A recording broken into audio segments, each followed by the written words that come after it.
All right, ladies and gentlemen, put a one in the chat if you can hear the sound of my voice. Put a one in the chat. Good evening. Good evening. Happy Sunday. And yes, we have another live for you tonight. First of all, am I echoing? Can you guys hear me? Put a one in the chat. Okay, good, good, good, good. I want to make sure that people can hear me now.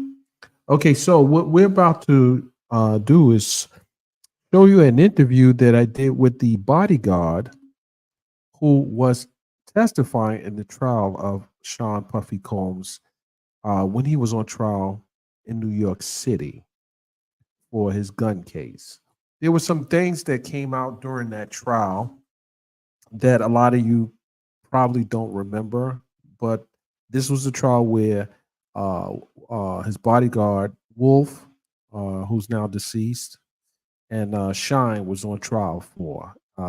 Puffy ultimately was acquitted of those charges, but what people don't probably don't remember is Puffy actually testified in his trial. There were over 70 witnesses that testified during the trial, but he was the star witness in his own case. He testified, and I do believe that he will be testifying in his upcoming trial that is slated for May of 2025. Because who else would be best to tell his story? While I don't always advocate for criminal defendants to take the stand, but this is a case where he literally has to take the stand. He has to take the stand, and he has to convince the jury, that he is innocent of these charges. But he will be taking the stand. I think it will be foolish for him not to take the stand at this point, because I believe one of his defenses will be that uh, this is going to be this, and don't listen, don't shoot the messenger. But his defense is going to be that these were consenting adults that participated in these freak offs or orgies, but he has to convey that to the jurors and not anyone else.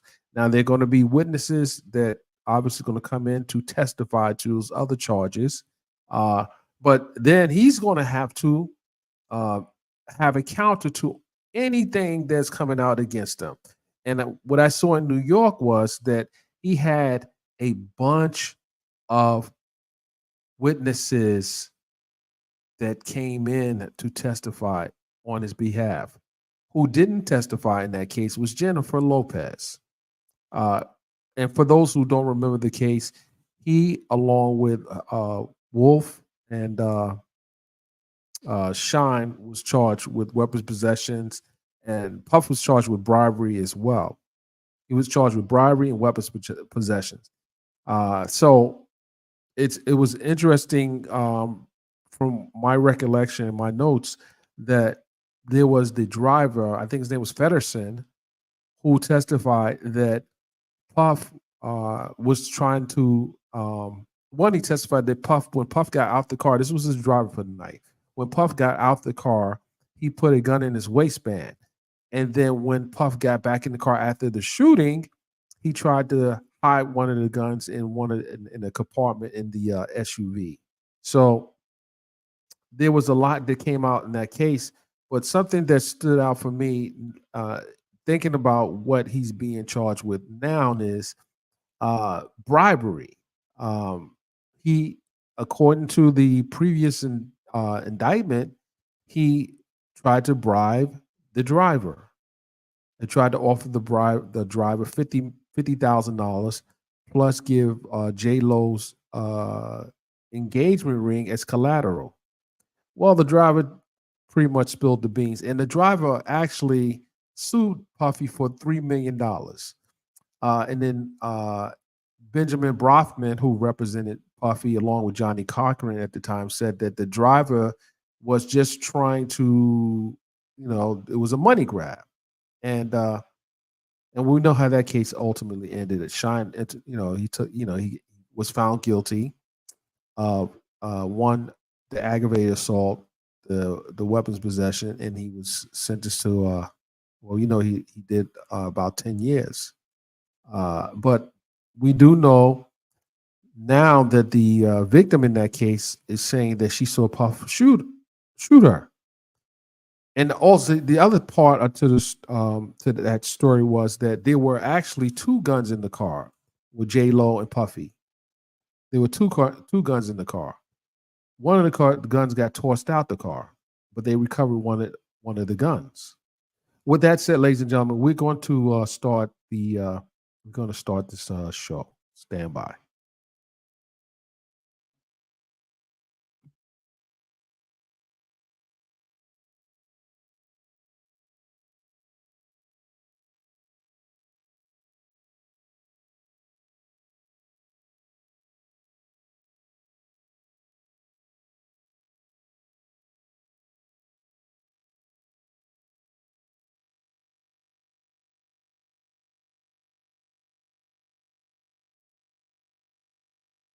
Where's she at? She's somewhere around the streets.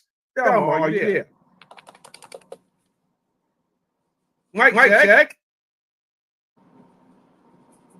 I'm here.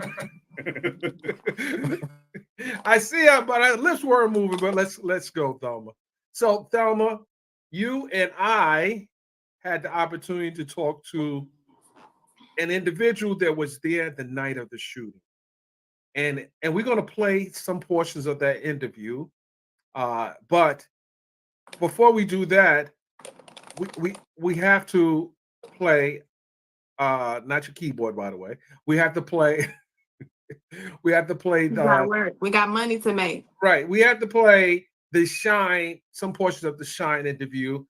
Before we go into that, you have already, I won't say gave an opinion yet, but what was your thoughts about the Shine interview? And I'm going to give you my thoughts, and we're going to listen to the person who was on the scene. Let's go. A lot of corruption went down in this prosecution. That's what I'm saying. I feel like some money exchanged hands. I feel like Shine didn't have an advocate for him. He had an advocate for someone else that had a greater interest. So, yeah, he got railroaded. Well, what do you say about the fact that when he came home, him and Diddy was lock stock together? Why would any individual take the fall and to be closest to the person that others, not him, have suggested actually did the shooting? But I don't think it wasn't. Shine didn't initiate that. We don't know what conversation made him comfortable to have a conversation with a man who the world knows that, in our opinion, in my opinion, looks like he set them. He was set up. So I don't know what kind of conversations was had, but it was clear that Shine wasn't the one that initiated the contact. It was Diddy who initiated the contact to reach out to him and go visit him and do this photo collage and for clickbait. And it feels strategic. It feels like, just like Diddy is going on this, was trying to go on this campaign to make himself look like this model citizen and a model individual, especially in business. And it looks like everything that he was doing is coming back, and we can track that this was all a game for him to prevent the media outpour that is going against him right now. Well, now, while obviously you have your opinion, I'm going to have my opinion because one, I have to go back to the trial. That's something that many of you probably weren't even able to walk into a courtroom, but I have to go back to that trial. I listened to a lot of the evidence. There was things that were not asked by the prosecution as it related to any alternative people that could have committed this crime. And I would say that it is my belief today that Diddy did not shoot that girl, and I'm gonna support that with one, testimony, the evidence, and the jury's verdict. And we're going to do it based on that. I'm going to do that. This is my belief. Well, hold on. I did cover that trial.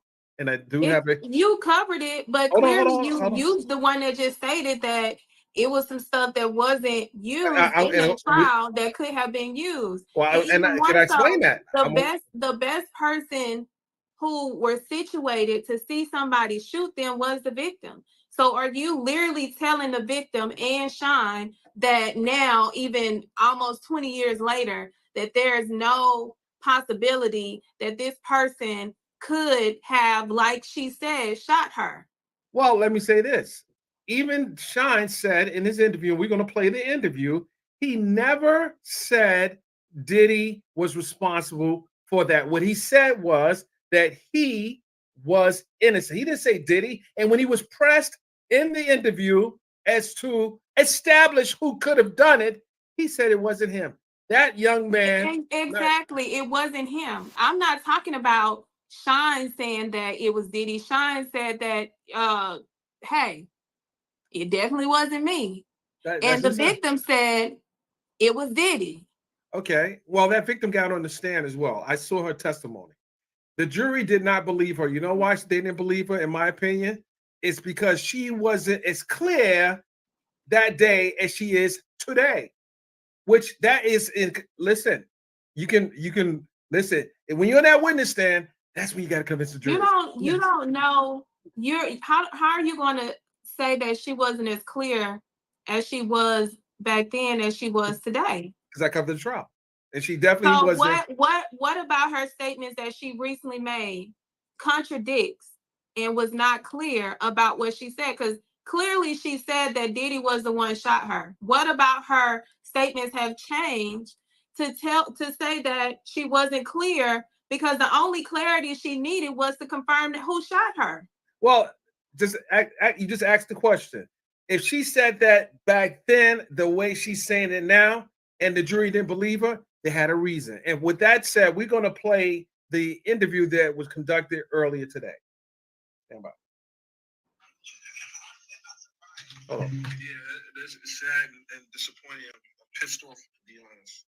Hold on. Hold on. We don't play that one. Just because I'm watching the money. Shine comes running out. No big deal, because people run out all the time. You know, babysitter, emergency, lost my this, whatever. So he runs out of the club, and let me say this real quick, ladies and gentlemen. Hold on. This is professional bodyguard security expert Glenn Beck. He's the person that I talked about in the very beginning. But we're going to listen to his interview that both I and Thelma was a part of today. He runs back in. So, of course, the African guy, well, that's Shine. He doesn't search him. So, he doesn't search him. He goes in. Right after he goes in, there's a fucking shooting. Then Shine comes running out. Now, he would normally have had to pass me, but that's not what happened. As you come out of the double doors, because it was on the second floor, because I was on the first, that's where the entry is, and then you go up a flight of stairs, and that's where the party is. Shine goes in, minute and a half, 2 minutes later, there's a shooting. He comes flying out. Guess who is the very first person to leave the fucking club? Normally, the girls are the first ones. They boogie. Anytime there's some major violence or some shit, the girls are the first ones out the door. They don't fuck around. Shine is the first one through the fucking door, but he doesn't pass me. He's a level above me. But when you come through the doors, there's a small stairs. So what I'm going to do, ladies and gentlemen, is I'm going to upload it to the page, and we're going to play it much clearer, and then we can hear it much clearer. And let me say this. Someone said jury's paid off. We don't know that. I mean, no one's been proven to be paid off. We know that it was a verdict. And someone asked him, did he be prosecuted again for that crime? The answer is no. It's called double jeopardy. Correct? It's Counselor? called no to double jeopardy. Here's the issues that are going to come up. Did Diddy testify? No. Okay. So here are some of the issues that could come up for other individuals who were in close proximity, may have been attached to him, I don't know if they testified or not. They can be examined for making inconsistent statements, i.e. perjury. If it can be determined that someone lied on the stand. That's why I made the statement about J-Lo. J-Lo is not out of the clear because of statements that was made. So here's my thing. He can't be retried. However, individuals that are attached to him can be, if it's determined that some way there was some lies that were told under oath, which can constitute perjury. But those are links that have to go back, and I don't think it's going to happen because that can uncover some corruption. Okay, and this is also speculation because again, even you being an officer of the court, there's a jury verdict. There was a jury verdict, and Diddy was acquitted of the crime. So when someone says victim blaming, he's been adjudicated as innocent, and he's been adjudicated. I see why they said victim blaming, because you stated that she wasn't as clear as she was now. So I can say that. I can say that because I covered the trial. She wasn't. You can say that, but like I kind of clocked you on the fact that what was clear to her is that she always identified that one person that in her mind, in her vision, and what she saw and what she remembered is the one that shot her. So regardless of you're saying that she, anything that may be inconsistent, this person also has confirmed that she was being harassed. She was afraid for her life. Get someone on the stand that is in front of someone. Even at that time, this man was powerful. You do not know how a person is going to react or respond on the stand when they have to recall and remember a traumatic experience in their life. So I don't think anything was inconsistent about her memory of the person who did it. And that's the only thing that mattered, is her identifying who shot her. Now let's continue the audio. I think I have uploaded. Shine comes running out. No big deal, because people run out all the time.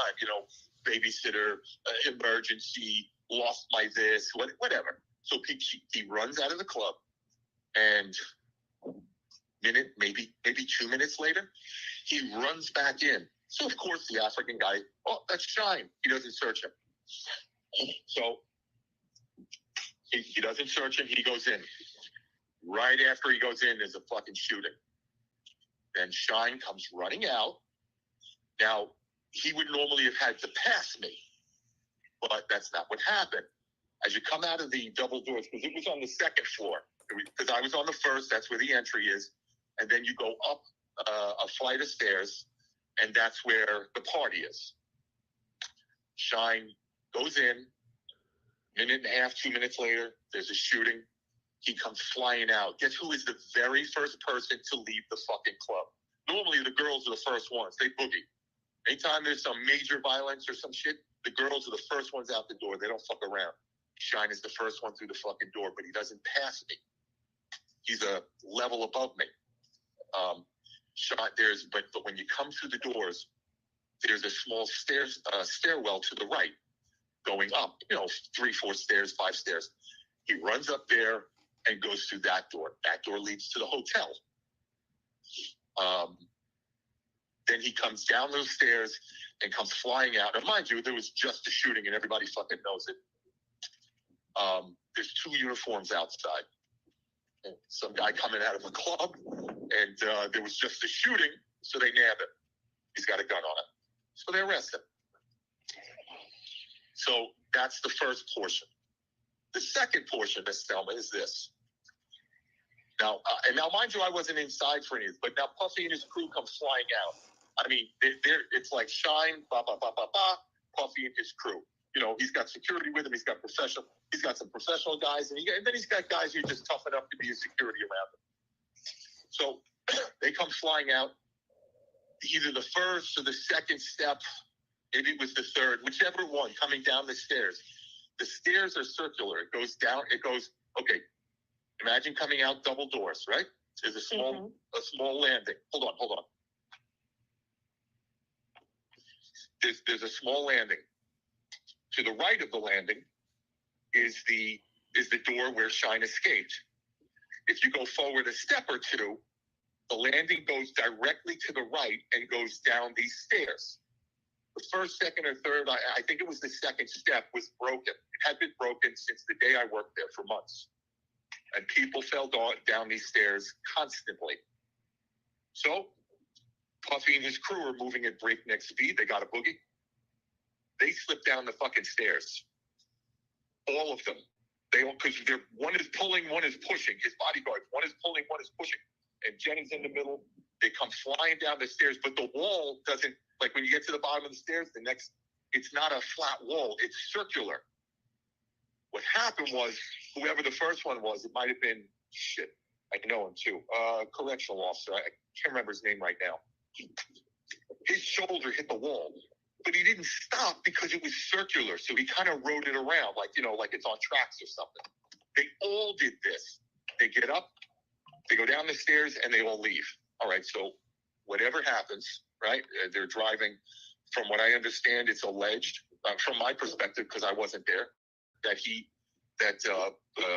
there was some gun or bullshit or whatever found in the car, whatever. So let's say there was. Let's say, all right, the cops said it was proven. Okay, I believe them. So there was a gun or two in the car. So were any of the ballistics match those guns? No one ever said it in trial. Wolf beat trial, Puffy beat trial. That's right. The only one who didn't was Shine. Only Shine. So was there any GSR on Wolf's shirt? No. Was there? And the other security guard, I think his name was Craig, but it's been years. But there was no GSR. It was never in the fucking trial. It was never on any of the papers. And with Puffy, they'd have said anything to fucking nab him. Absolutely. So there was no GSR on the shirts, as far as I know. My partner is Derek Parker. He was the investigator for it. He never told me that there was any GSR found. Okay, what about ballistics? There were no striations that were found on any of the guns that they pulled from him that said, "Hey, this goes to the shooting there." And the woman, Natana Rubin, I think it was Natana Rubin, who unfortunately, from what went on, got hit in the nose. So she has fragments. I say again, fragments in the in her face or nose. Okay, well, I'm sorry that this has happened to you, but even if they pull them out, she's like, "Oh, I'll pull them out." What are they going to find on fragments? What striations are they going to find from? Nothing. Now, if there was a hair in there from his head or his mustache or his beard or something, okay, so sure, he scuffed the counter and whatever, but that's not what's going on here. People are just talking. And Thelma, there's only so many of us here. Right. Yeah. So Thelma, I want to give you some background. I've known Glenn for 20 plus. When was the trial, Glenn? 30 years ago, right? The trial was in the trial was about 21 years ago, 23 years ago. 23 years ago. The trial was. Right. So I've known Glenn for each other since long before that. Right. So with that said, Glenn has provided security for some of the biggest names in entertainment. When I say biggest names, I don't want to go through his client list, but they're the who's who in entertainment. And I sat when he was giving his testimony, and I'll tell you who was in the court. It was Ben Brofman, it was Johnny Cochran, and Shine had his attorney. And it was in New York. If they had any GSR found on Diddy, they would have brought it out. Especially Manhattan prosecutors, they would have brought it out. But who did they find with a gun and running out? The guy that ran by me twice. Right, Shine. So I listened to Shine's interview, and with Shine, things he didn't say, and he's riding on that. Well, he's not going to throw Puffy under the bus. Well, you're probably not going to do that. It's clear that you're not trying to throw Puffy under the bus. You did when they asked you a specific question. and you heard the interview, Thelma. They asked him a specific question. Are you saying that this was a lie? And he didn't want to comment to that. It's a reason because at the end of the day, I can't say if he was if he was paid off or not.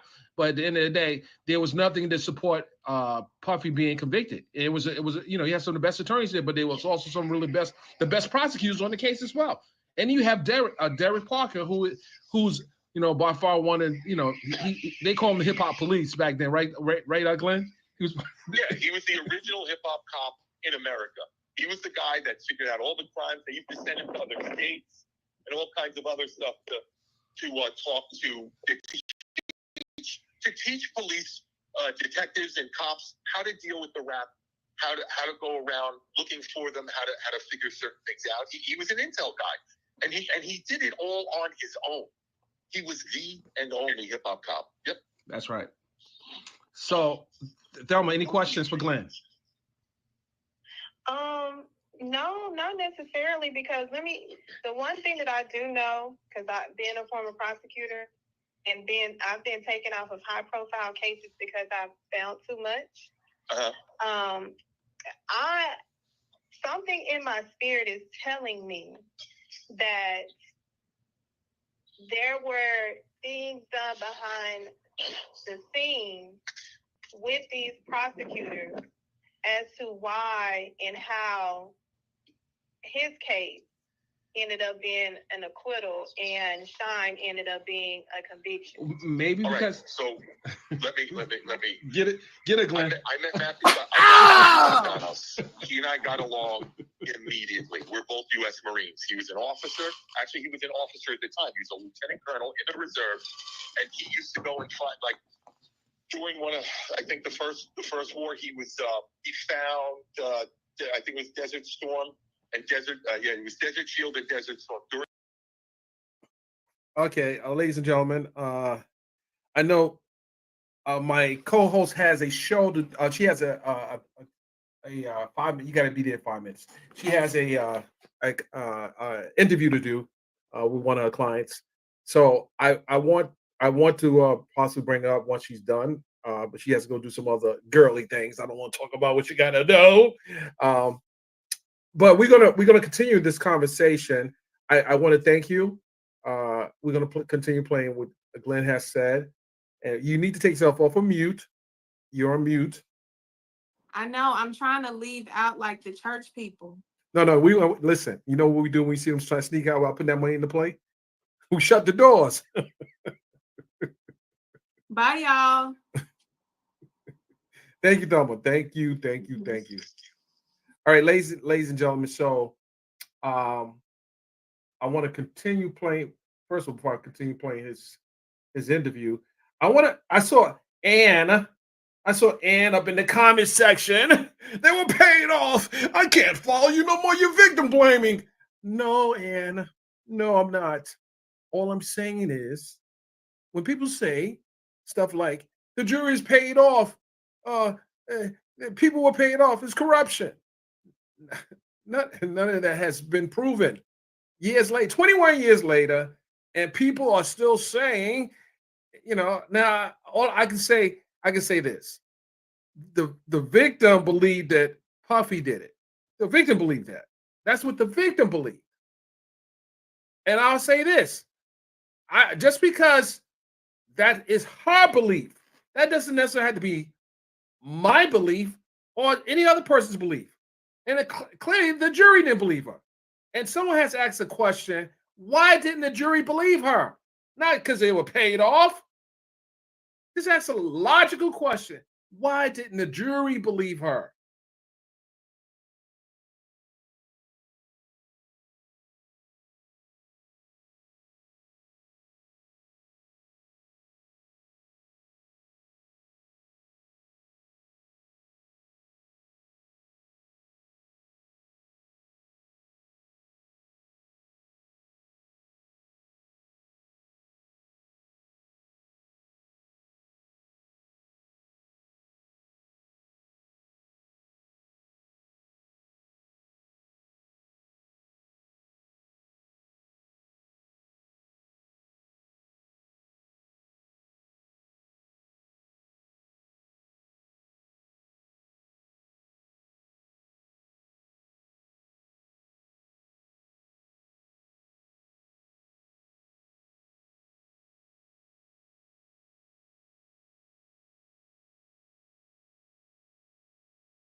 That was very passionate what I just said.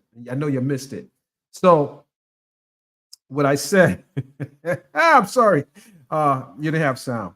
So the reason why the victim, the shooting victim, the jurors didn't believe the shooting victim is because the friend came in and said that she told her that she didn't remember or she didn't see who shot her.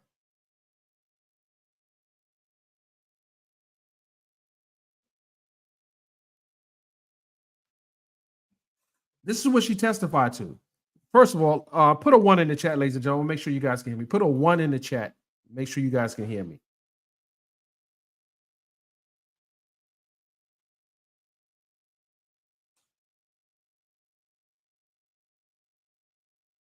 Okay, good. Okay, so thank you, D. Appreciate you. Ebony, thank you, Ebony Woods. So this is what happened during the trial. The friend came in and testified. This is her friend to testify that she told her that she didn't remember. Oh, stand by, guys. Stand by. We got a very important call coming in here. Stand by. Hold on. This is an important call.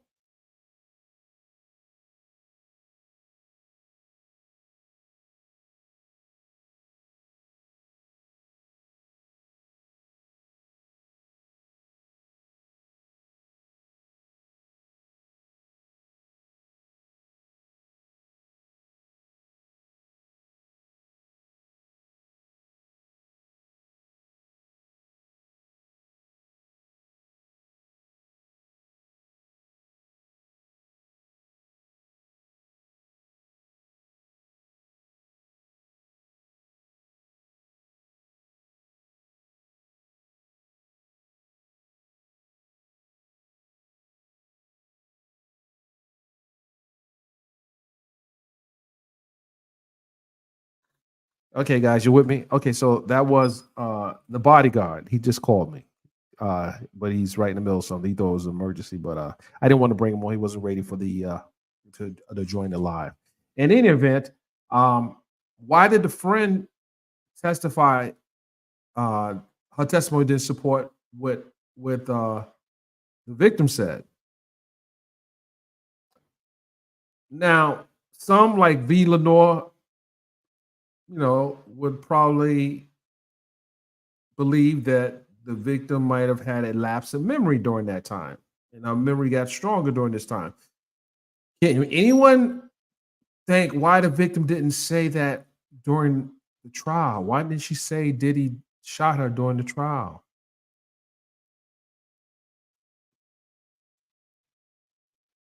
The bodyguard name is Glenn Beck. And that's not V. V. I have to bring you back. I'm gonna have to V. I'm gonna bring you back. I know you love me and everything, but I'm gonna have to bring you back on, put you on Broadway right here. Bring you right on the front street right now. We're gonna talk about this. So now listen. Now that we, what we know, what we didn't know then, we know now. Maybe that Puffy did pay some people off. It's not, because the U.S. attorney is alleging that Puffy was reaching out to some of the victims. Hold on 1 second, guys. Hold on. We got some noise in the background. Stand by.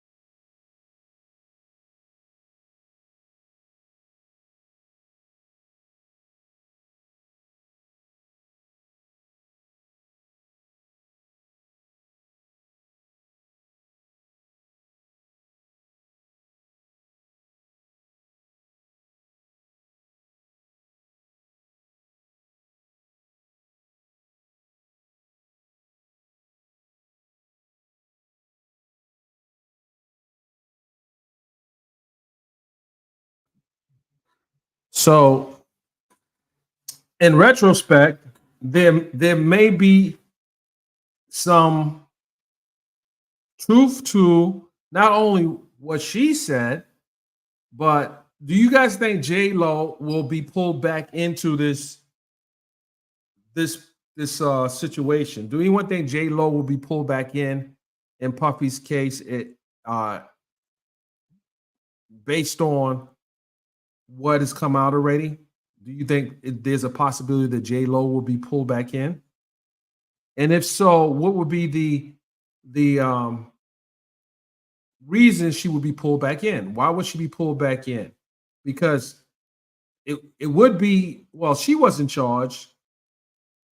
Puff was charged, so she never got a charge. So if the U.S. Attorney's Office in the Southern District of New York asks the questions as it relates to what happened back then, and I think they will, though I think the investigators, those agents, will probably ask her what actually happened back then. Because if she, now here's the problem for anyone that may be trying to lie for Puff. Now, they don't know if Puff is going to strike a deal with the government. And part of that deal would be to reveal if anyone has lied in the past, he may have to come clean. So if, say, for example, they interview J-Lo and J-Lo says, no, Puffy didn't do this, or the gun, I never held the gun. And the Puffy comes out and says, yes, she was the one who carried the gun in the club. Then now they got her for lying to a federal agent. I think at this point, most people are going to come out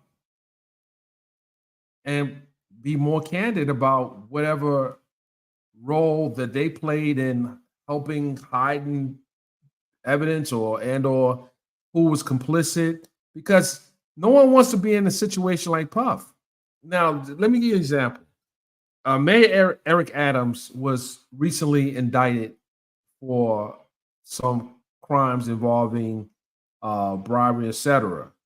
But what they did afterwards, he's not in jail. They indicted others after the fact.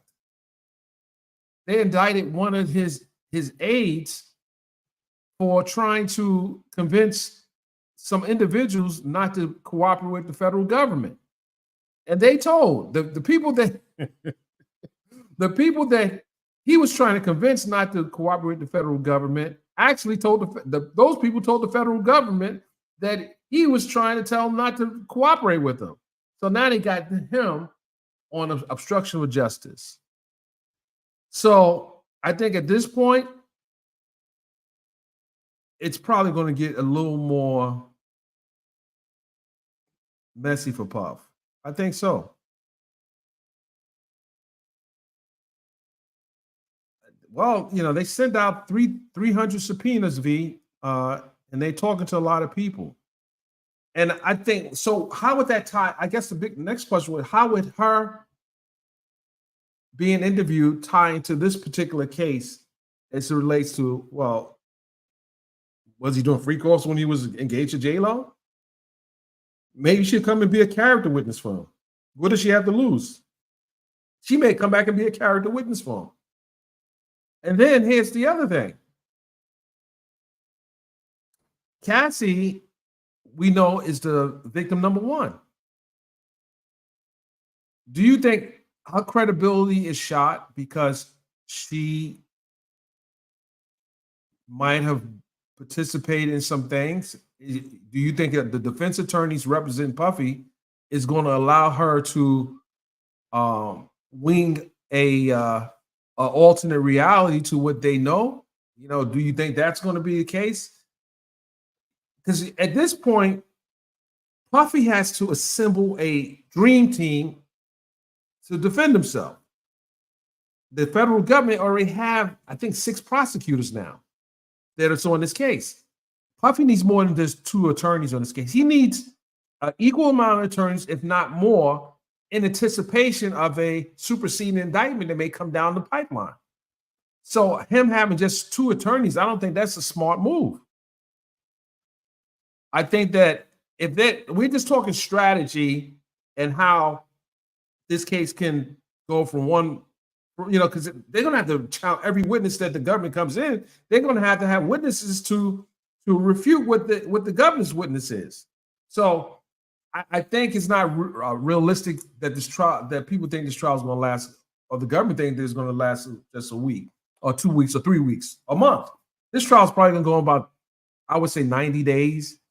And depending upon what evidence comes out, it's gonna last longer than R. Kelly's trial. It's not gonna last as long as YSL, but I do think that he needs to have a powerhouse team, not just two lawyers.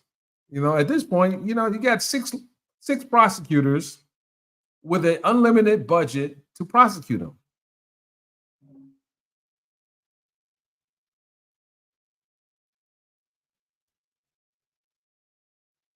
And back then, and D said allegedly J-Lo carried the gun in the purse. Well, listen, we do know that usually guys who trying to get their guns in the club let the woman carry the gun because they can put it in their purse, and a lot of times, especially when you are someone like a Puff and you rolling in the club, they're not searching your girl. They letting her go in. They letting her go in.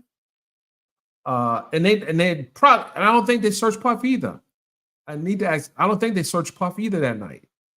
So a lot of times the girls carry the guns.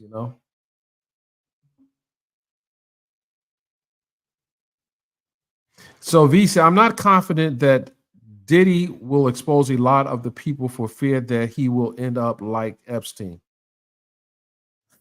Yeah, a lot of people are speculating that he's going to give someone up. Who can he really give up? Like, he's at the top of the food chain. Who can he really give up? And the government has videotapes. And I would guess that they're going to talk to anyone they can recognize on those videotapes and ask, one, did they know they were being recorded? Two, what was the circumstances of their participating in these freak-offs? Three, do they feel that something was done against their will? Like, it's going to be it's going to be pretty extensive to sort out everything that the government's going to throw at them. I do think that the government kind of harmed their case if it's proven that they were the ones that leaked the 2016 video. If they're going to have an evidentiary hearing about that video, and they're going to try to establish how that video came out. Will they call someone from CNN? Is CNN exempt from? This is a federal case. Are they exempt from revealing their source or how they got the videotape? Because if they're able to reveal their source, oh my goodness, that would be crazy.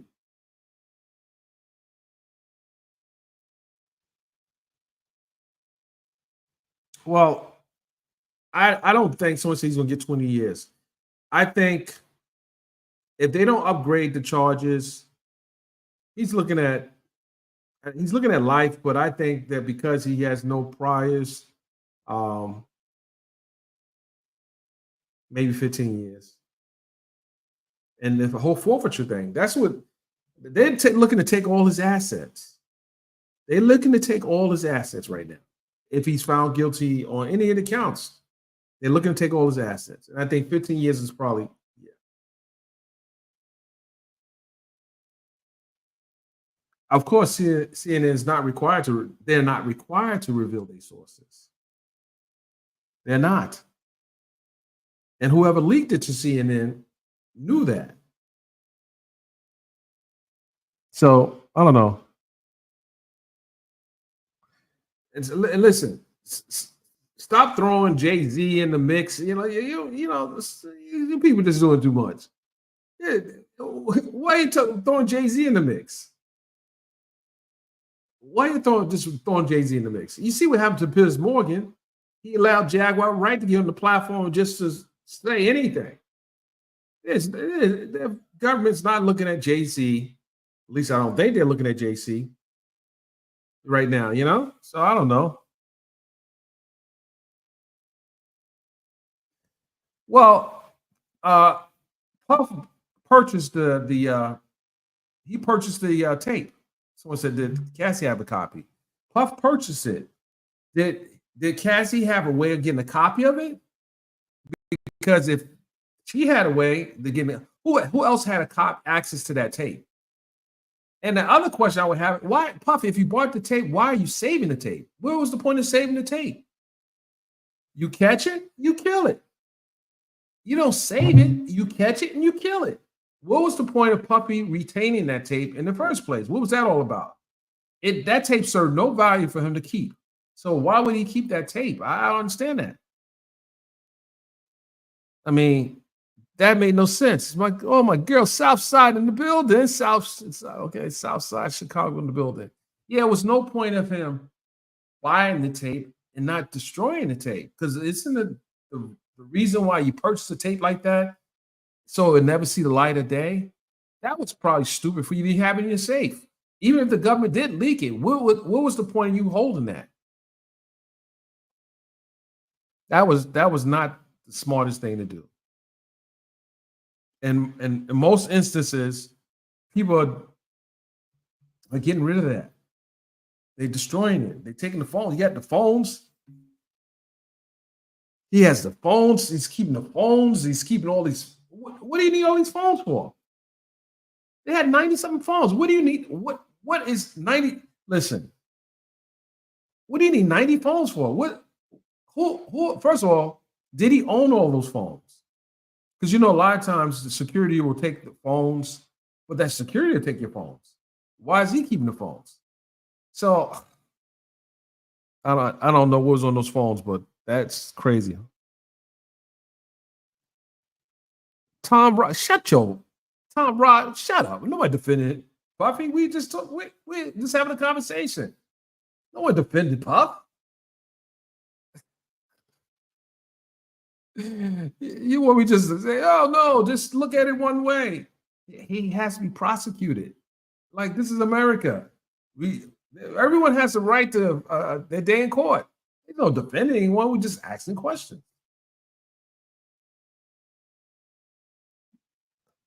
Hope you don't get in trouble. You say, oh no, everyone's attacking me before I went to trial. No, the guy has the right to get his day in court. That's it. That's the bottom line. Why your people don't think the people should have the right to get their day in court? That's crazy.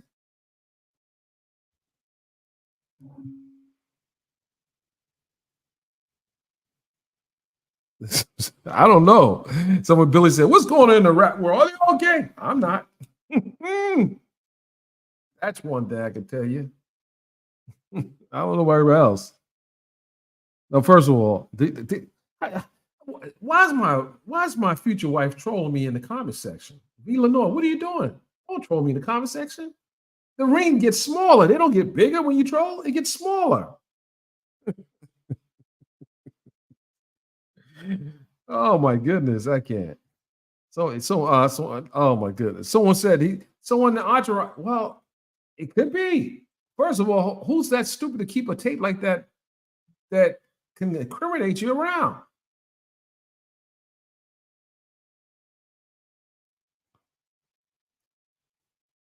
.504, don't hate. Don't hate 504. Don't do that. Don't do that, 504.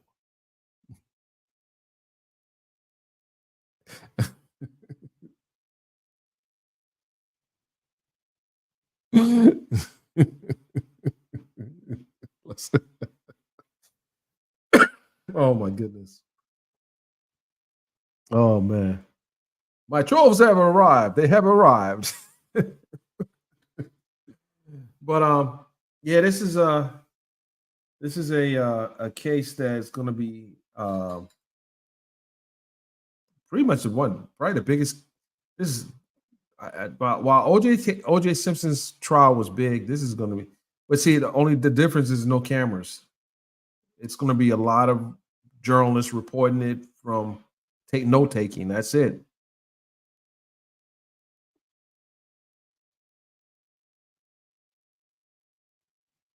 That's right, Southside. Listen, Southside. Do I have to post a picture? Do it? Listen, hold on a second. V, don't mess. Listen, don't mess around. Southside. Do I have to share the picture of us? Do I have to share the picture of us, Southside? No cameras in federal court. None whatsoever. None whatsoever. So,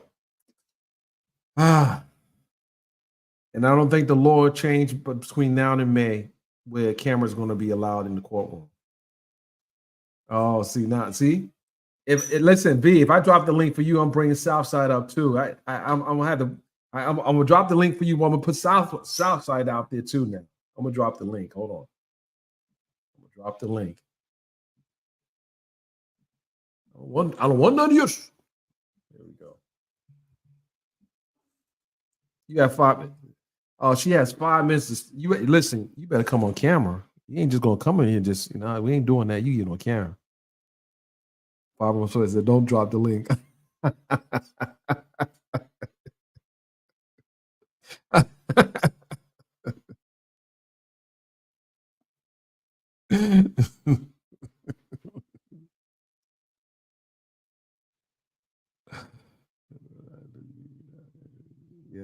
Yes. I dropped the link. Let's see.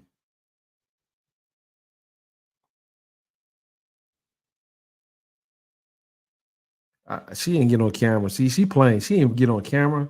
No. I'm on camera. You got camera up. I'm on camera. I want to see what you're looking like right now. Sunday. I want to see what you're looking like. Let me see what you're looking like, baby. Let me see what you're looking like.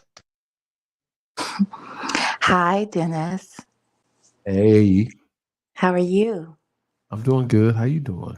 I'm doing good. I just have a question. Yes, baby. Tell it to me.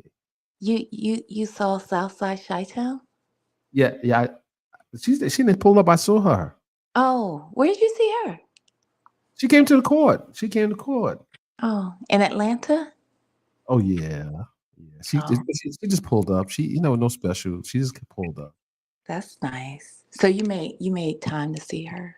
No, she came to the court. It wasn't like that, baby. I wouldn't do that to you. I mean, I was there. I traveled several hundred miles to be there. She came to the court. You didn't. She pulled up to the courtroom. We don't go into that. Well, I feel a way about it. You even took pictures with her? I took maybe one or two. It wasn't the way I take a picture with you. It wasn't gonna be that kind of picture. We could have taken pictures together, Oh, had seen no. each other. No, we're gonna take pictures together. Mm. Not those kind of pictures, but the pictures. Leave it there. I just don't understand why it is that I didn't get to see you. Sylvia has seen you, and Well, hold on. Southside Chi-Town has seen you. Don't ruin the live with mentioning that person's name. But you're gonna see me in a special way. Not everyone sees it like that. Mm-hmm. Who's at your house right now? Are you cheating as we speak? No, absolutely not. Oh, No, okay. no. I thought somebody was in your home. No. No. Okay. No. Okay. I wouldn't do that to you. Okay. Well, that's all I came up for. Thank you so much. No, I'm not finished with you yet. Get on over here. What are you wearing? What are you wearing right now? Wouldn't you like to know? Oh yeah. We'll talk about that later. No, go ahead. You'll see what I'm wearing in an hour because I'm going live, okay? And I'll be on camera. Oh my goodness. So I can't get no cam time, but you get some cam time. See, you ain't no good. No, you have cam time for Southside Chi-Town. No. I want your cam time. It's a different type of cam time. I was willing to give you face-to-face time in person. But Oh, I like face to face. This is getting kind of. I mean, I'm just saying, I was there for you. I've made effort. No. And Listen. I've waited, and you've stood me up twice. No. Don't tell her about that. Don't tell her that. I'm feeling a way about it. It's making me. I got you covered like a rug. Okay. All right. Well, actions speak louder than words. I'm done. I think it's the ball is in your court, and you have to prove it. I got you, baby. I promise. I got you. Okay. Got you. I can't wait till you go live so I can see you. I'm just looking forward to seeing you go live. All right. Well, I'll see you then. Okay. All right. Farewell. No baby always. All right. Bye.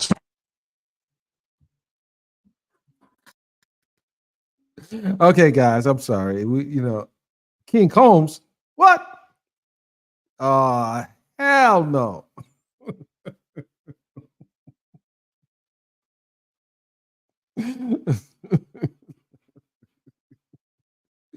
Oh my goodness.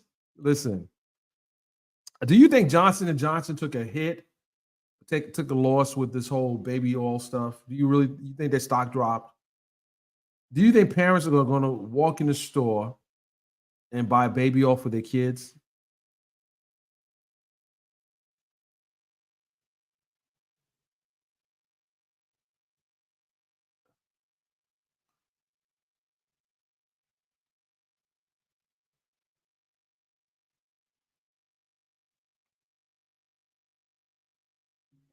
If this is King Combs, you have my number. Call me.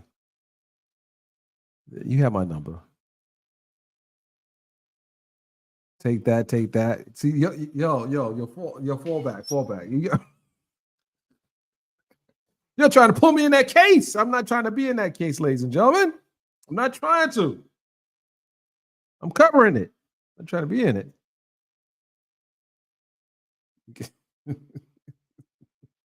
I know she is. I know she is Galatians. I know she's oh my goodness. We listen, hold on. We'll leave this alone for right now. We're just gonna be Sunday. Be nice. Be nice. All right, ladies and gentlemen. I think I'm gonna continue playing the live. I'm gonna drop down and continue playing the rest of the interview. With that, I'll see you guys in a minute.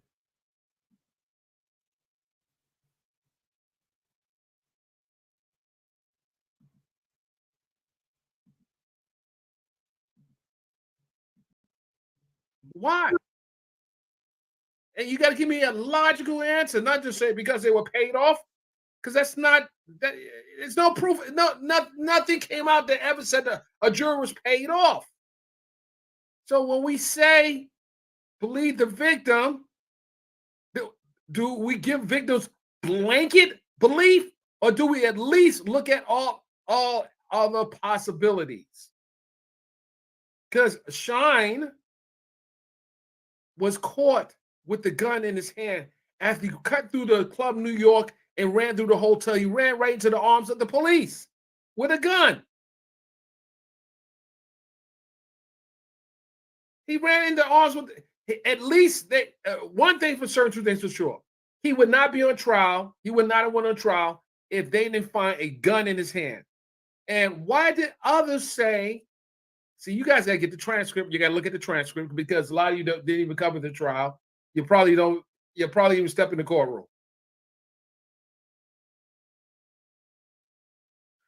Now, and saying they're starstruck. They're starstruck. There have been many jurors that have convicted celebrities. There have been many jurors that convicted celebrities.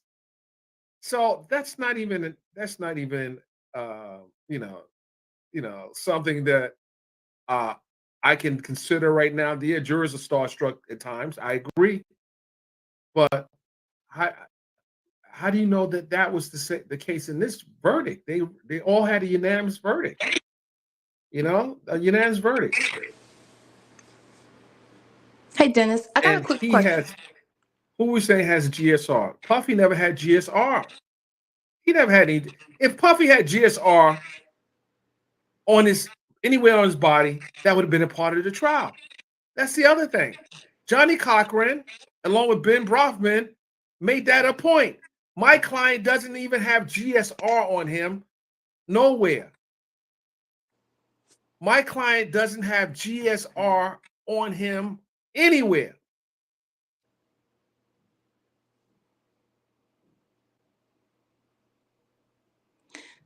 So, Dennis, here's my question, though, real quick. So, I understand you were at the trial, you covered it.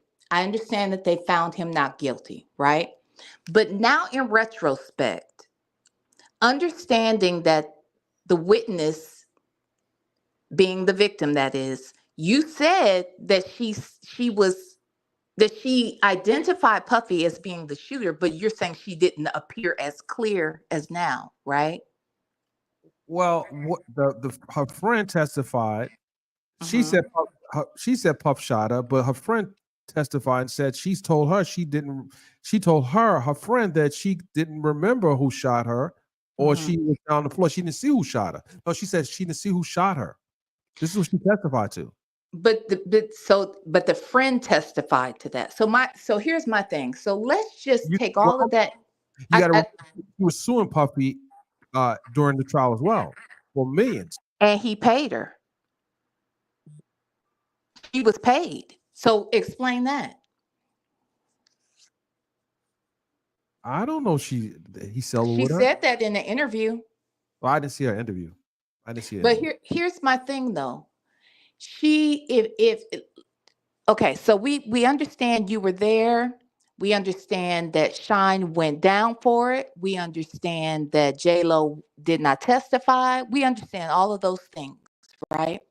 But now that you have new information, and now that you see a pattern of behavior on his part, where he's calling potential witnesses as we speak to smooth over their story, he's offering to pay people. That girl's boyfriend, Thalia, I can't think of her last name, the last victim that has come forward, she has actual proof of text messages between she and the boyfriend where he's stating one thing now, but then eventually it is believed that Puffy got to him.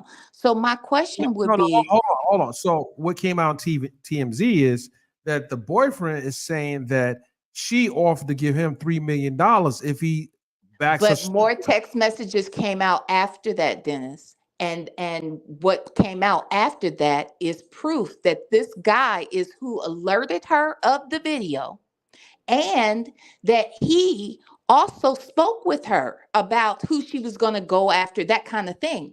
It wasn't until after the fact that now he's changing his story. And my point is this: if we know that he's done that, he reached out to Kalina 100 times over a 3-day period, 54 times in one day. Well, So we know that he's reaching out to, wait, let me finish the question. We know that he's doing this as we speak. Why would you now not even consider the fact, wait, let me get it out. Why wouldn't you at least consider the fact that people took a bribe? They were fearful of their life. What about the guy who got shot in that studio that Lil Rod carried out to the front door? Why Puffy is walking free from that too? So why is it that you don't understand how he could have law enforcement and legislators and attorneys in his pocket, and you not understand that that's probably what was going on 30 years ago? Let me answer the first part. Okay.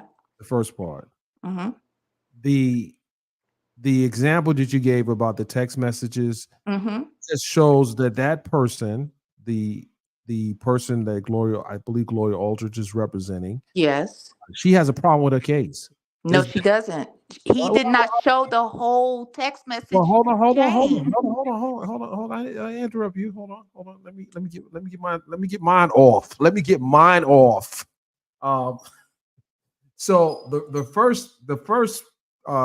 message, she's gonna have a problem with the case.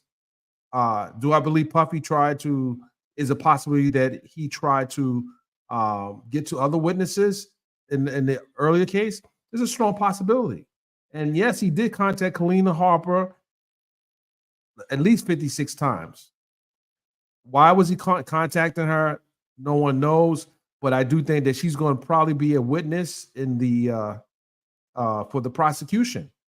If she doesn't be a witness for the prosecution, she might get charged.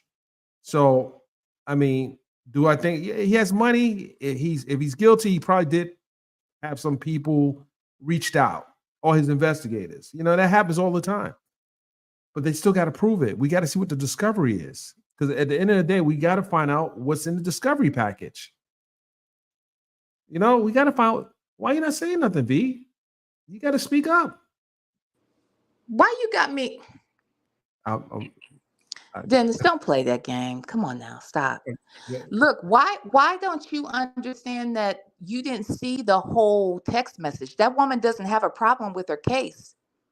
The marketing tried to flip her story, but She has Oh, proof of the entire text message chain between she and the boyfriend. And he was very clear. And Joe Sherman, see, there's so many moving parts, and Diddy has his hands on everybody. Let me tell you why I think Kalina is changing her story, not changing, but stating that she never saw anything. You know why I think that is? I know why you think that is, because Why do I think that? Why do you think I think that? she probably got the bag from Puff. Well, I think it's bigger than that. I think it's more important than that. You So you know, think she's on the tapes, on some tapes? Well, I I know. think there's I think she might be, but that's not even the biggest issue. Right now, she doesn't have access to her children. And she's trying to get her children back, right? Oh, you see, I wasn't going there. There you go. There you go. I wasn't going to And go. but this is very important. If anybody can get her kids back for her, it was probably Diddy. And who's to say he's not somehow impacting why she can't get her kids? We don't know. That's all speculation. We It's don't know. all speculation, but you're speculating that he didn't have any involvement in anything 20 No, years ago when we no. know right now that he does have involvement now in trying to change the testimony of possible witnesses. So what came out in this October 10th status hearing was that he allegedly was reaching out to people regarding his civil cases and not his criminal case. And he stopped reaching out to people once he realized they were a part of the grand jury, witness for the grand jury. So that's what came out during this October 5th hearing. So this is what his lawyers, spinning. That's what they're putting out there. Again, that all has to be flushed out. It has to be flushed out. But what's not needed to be flushed out where this lady is concerned, she said Puffy Powder. She said he was responsible. Just because but we both know that she has to prove that without, that he did it by, without a reasonable doubt. And Yeah. if you've got her friend saying, well, she didn't tell me that, and so and so didn't see it, if you get enough witnesses to say something different, then they haven't proven their case. And that's what he was betting on. And it worked. So who's to say that that's not happening now? We know that that was his attempt. We can say it was based on civil situations, but we know it extends further than that. So do you think that they will reach out to the friend Yes. and ask them, did she manufacture that story back then? And if so, how would that play into this case as to bolster the prosecution's charge for the bribery?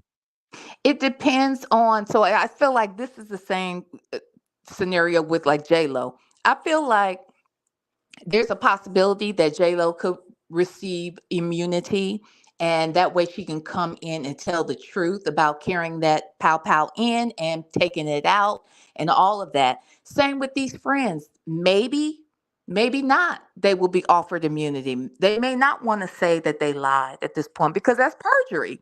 I don't see J-Lo coming in. I actually, now that I think about it, I don't see her coming in because it's like, who can refute what she's already said, but Puff, and what value would Puff have for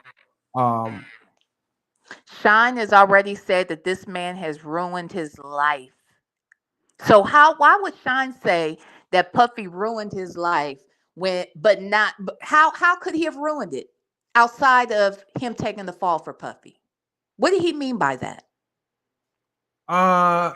my guess is that he fired his gun and Puff fired his gun. Mm-hmm. He fired his gun supposedly up in the air, and Puff fired his gun at the young lady. That's what and he ruined his life by firing his gun, and maybe he was supporting Puff's, and that's what the prosecutor said too. Shine fired his gun, but they said Shine fired the gun at her, but Shine's saying he fired his gun to protect him. And maybe Puff started the crap in the club. So I think it was Scar who threw some money at Puff, and that's what kicked everything off. Scar was let's just say someone who had previously been convicted. But my No, question, I hear what you're saying, but my question is, how could that have ruined? To say that this man has ruined my life, but he didn't flush that out. So what is he going to but what else could he mean? My question is, what other thing say? He has did to say Diddy do to him that ruined what his he life? means. He has to say that. What he has to come out and say what he did. He didn't have to say anything at all. So how did he ruin his life? Tell me what did Puffy do to ruin his life? That's my point. The only thing he No. could have done I'm telling you, the only thing that we know that he could have done to ruin his life was causing him to take a fall for him. And if we're sitting around here saying, oh, this man did it for money and he didn't, no, he did it because if you know that Puffy is as powerful as he has been and is, why would you think that his family couldn't be harmed or he couldn't be harmed or he had a choice in the matter? If Cassie had a choice, she'd have left earlier. She tried to leave that day in the hotel and she couldn't get out. And the video disappeared. So my point is the man is powerful. He's more powerful than just being able to give you money. He's going to let you live if you do what he wants you to do, possibly. I just wish Shine would come. If he's going to talk, I want him to come out and say whatever it is instead of leaving that out there like he ruined his life. But how do you gotta say what it is, whatever he did. If you want to be candid about it, say what I think he will. I think that they're going to call him as a witness and he will finally tell the truth. I think he will. And he doesn't live here anymore. I I don't think he can. I don't see Shine going there. They're not gonna call Shine. I think they will. I bet you they will. I don't think that they're going to like retry the case person. Well, maybe they will. I hope that they do. But let's say, if nothing else, the fact that Shine came out here, did a press conference and said that man ruined my life. After Puffy donated all that money to Belize. He actually did an interview. It wasn't a press conference. Okay, I'm sorry. Then it was an interview. But I saw him. He said this man actively ruined my life. I mean, he could have did a bunch of things to ruin his life. You know, we don't know what that is specifically. He was supporting him up until that day. He went to prison after that day. And when he came out, Diddy started donating to Belize. So you tell me what else he could have meant. The man went to prison for 10 years, right? Hold on a second. I'm the woman who he shot in the face in the club in New York. Okay, the dopest nerd. Okay. Well, if you're the woman, I'm gonna drop the link. You can get on camera. Hold on. You can come up and I know what her voice sounds like, so I'm gonna drop the link. You can come up on camera, but if you're trolling.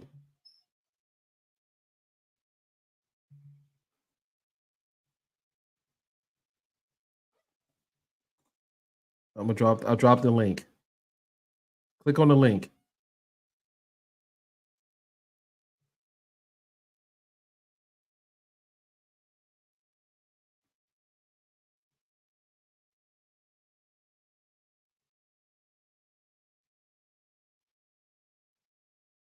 The link is right there. Don't tell me she's legit. She got to come up and tell me she's legit. Don't tell me she's legit. I know she's legit. Let me do my legit screening tests.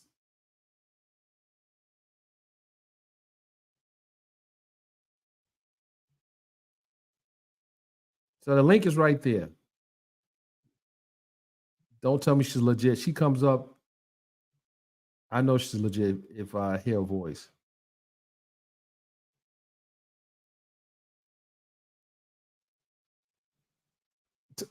Yo, Tom, don't do that. Don't do that, Tom. Like you.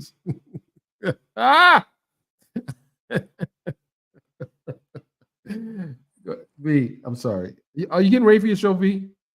Are you hanging around getting ready for your show? I'm gonna do my show at 8:45. I have it scheduled, but okay, I might have to bump it if sis hits this link, child. Yeah, hit the link. Don't be a sneaky link. Hit the link. Let's see. Extra AF. I think you both have valid points. However, V, I think he could have been saying that just being affiliated with Puff ruined his life because of what subsequently happened. And that's yes. Or he could be saying the man ruined my life because he forced me to take a bid on something I didn't Wait, hold do, on. and Wait, he hold did on. not. Wait. I said, Hold on. look, we're Well, hold on. I have the guest here. She's here. She's about to come up. This is her. This is her. Ladies and gentlemen, I don't know if she want me to do. I'm bringing you on stage. Hey, what's going on? Greetings, how are you? Greetings, long time. Oh my God. Indeed, indeed. Hi, how are you? Can I say one thing before we get started? This is Dennis's channel, and Dennis, I'm not going to step on your toes at all, but I want to say this, ma'am. I think you are beautiful, Thank you. and God truly blessed you, because regardless of who's responsible from that night, you look unscathed, and that is nothing but God's grace. So I want to say thank you for being so brave to come to tell your truth, and thank you for coming up here to talk to Dennis and myself. Absolutely. Thank you. First and foremost, You thank don't you go for far. inviting me up, Dennis. Hey, listen. I didn't know. I thought someone was trolling me tonight.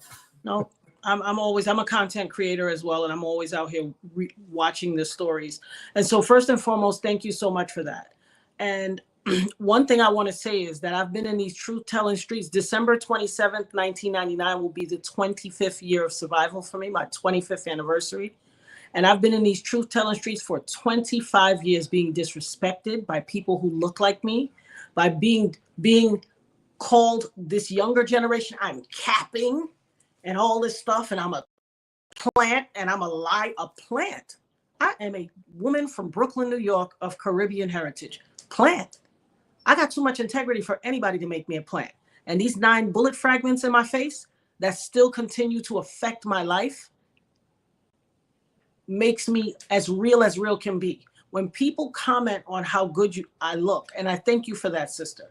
When people comment on how good I look and they say it in a positive manner, I thank them. But the ones who say it with all this speculation and innuendo, I tell them, tell me you don't believe in God without telling me you don't believe in God.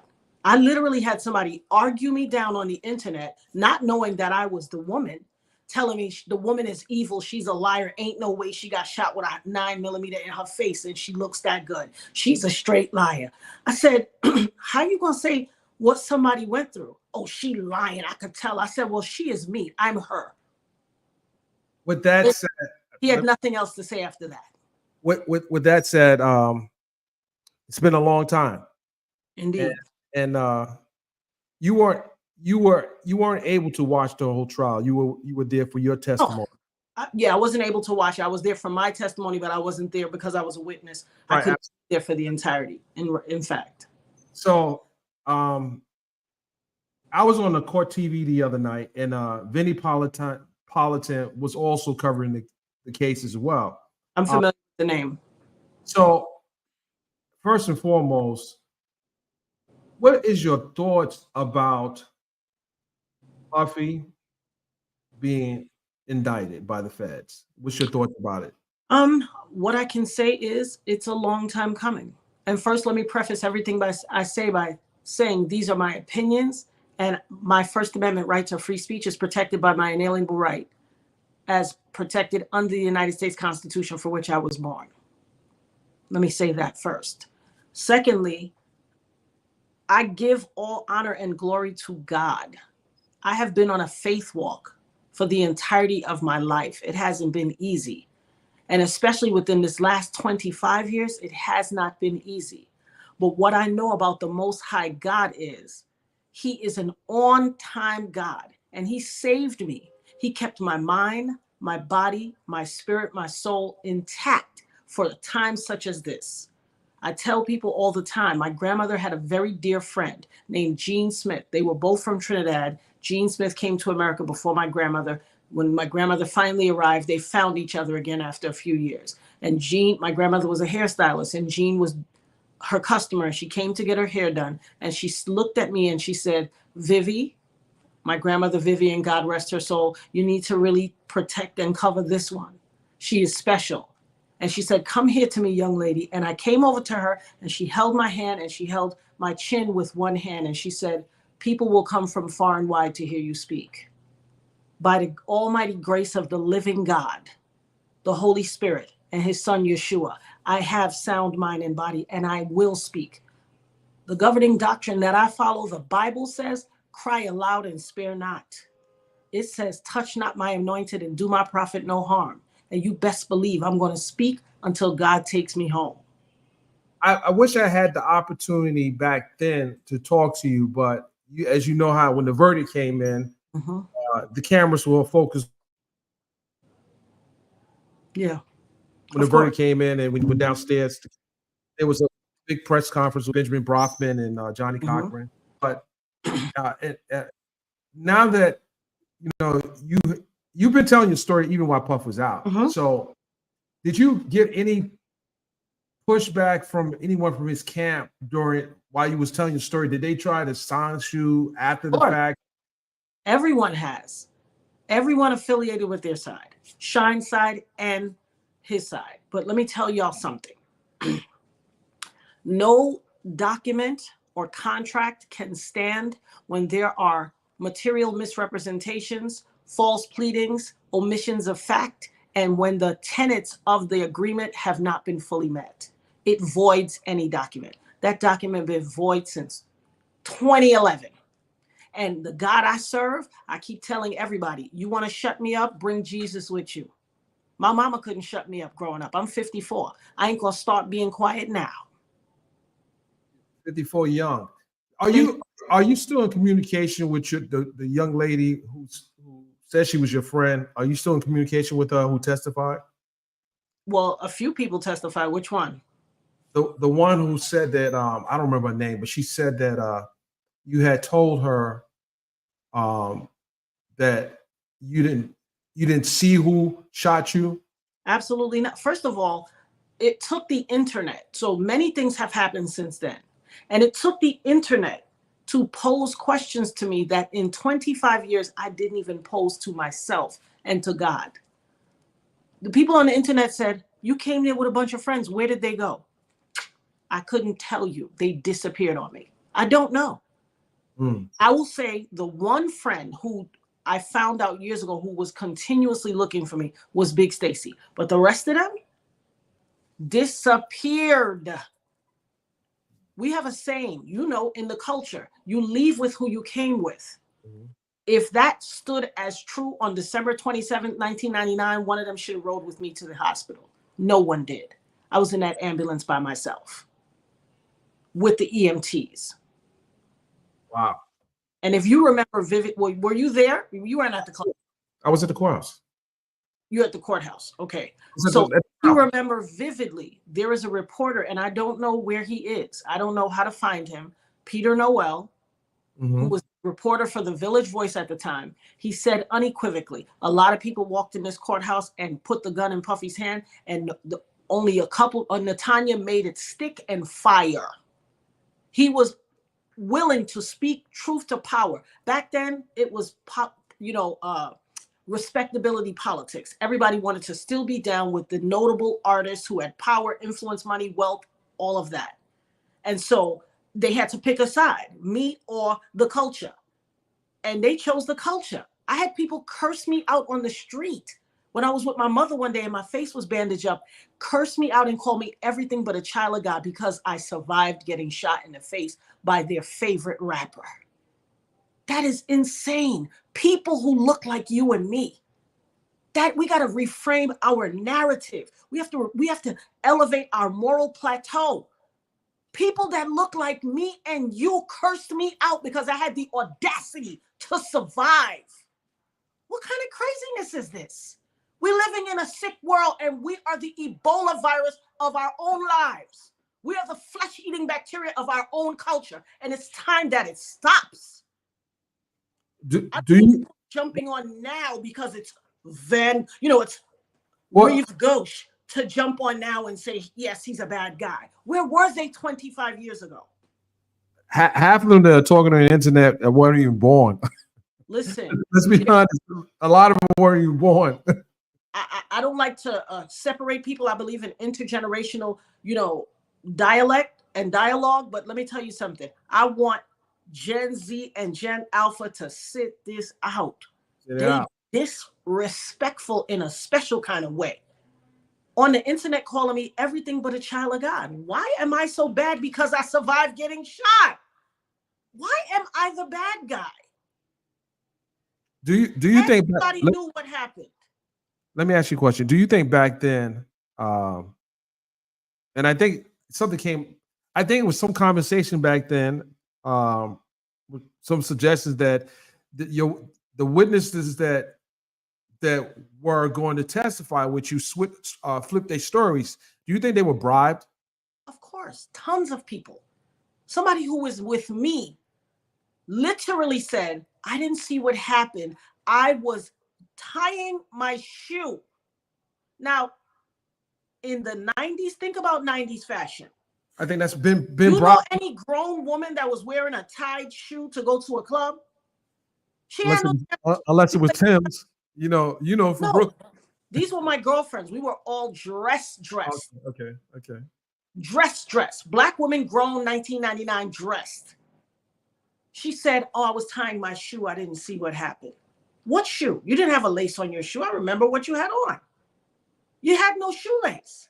But this is the kind of nonsense that ensued. People are more beholden to the code of the street than integrity, morals, and respect. I want to know what that code of the street, has that paid anybody's mortgage? Do they take that at the power company? Do they take that at the bank when you got to make sure that you got enough in your account for your bills to clear? They take code of the street? The code of the street don't love nobody. It don't love a soul. There's 1 million people in any jail, in any urban city and suburban city. Pick one. There's 1 million people with the code of the street. It ain't helped them. They sitting up in there doing football years. Let me ask you a question. Has anyone from the DOJ reached out to you? I can't mention that right now. Okay. All right. I got to ask the question. Absolutely. By all means. Do you? Let me set the record straight. Scar did not throw the money. Someone else threw the money in that group. Scar didn't throw the money. I hear a lot of misrepresentations. Scar didn't hit him with the money. Someone else did in Scar's group, but it was not Scar. Okay, so someone in the clique did. Okay. Absolutely. So, in retrospect, well, I got to be careful there because I don't, I don't want to open any wounds. But do you feel wounds for me? No, Listen, well, like I said, I am a Trinidadian heritage, Brooklyn-born chick. What wounds? My skin is thicker than they come. Have you communicated with Shine at any point after this situation when he came home or anything? Has he reached out to you? My attorney has been in communication with his attorney, and I want to say unequivocally, I do not stand by. I am so repulsed by this whole battle cry on the internet. Oh, he's so brave. What? Brave? Let me hearken to a little soldier boy. Brave? Where? Brave where? I've been in these truth-telling streets for 25 years. Like I said, our culture is beholden to the street code that doesn't yield them anything. So you pop out now and you're like, my life was ruined. Oh, is that so? How so? You mean with 9 bullet fragments still in your head, giving you seizures, swelling of the brain, PTSD, cerebral hemorrhage, a traumatic brain injury? The laundry list of issues that I have is I got a seizure disorder because a part of the bullet scarred my brain. I have a massive chunk of bullet right here. I wear glasses every day. I don't need glasses. These are my daughter, my 17-year-old daughter told me the other day, she sat me down and said, Mommy, I want you to stop feeling like you need your security blanket. I said, security blanket? What security blanket? I don't have a security blanket. She's like, all of your glasses. I literally own like 120 pairs of glasses and I don't need them. These are not prescription glasses. These Mastanas. She said, I wear that over my nose to protect me. It is a form of a security blanket. My 17-year-old child who wasn't even alive then had to tell me that. Had to inform me of that. And I had to step back and do a moment of introspection and say, wait a minute. She's right. I don't need them. I have left my house to go handle business, realized I didn't have glasses and turned back to get a pair of non-prescription glasses. That has been my security blanket to cover my face as a form of protection. People are literally angry with me because my face is not disfigured and scarred up. If my face was more disfigured, people would feel more empathy for me. There was a time where I was going through survivor's guilt where I said, God, if my face was more contorted, people would give me sympathy and empathy.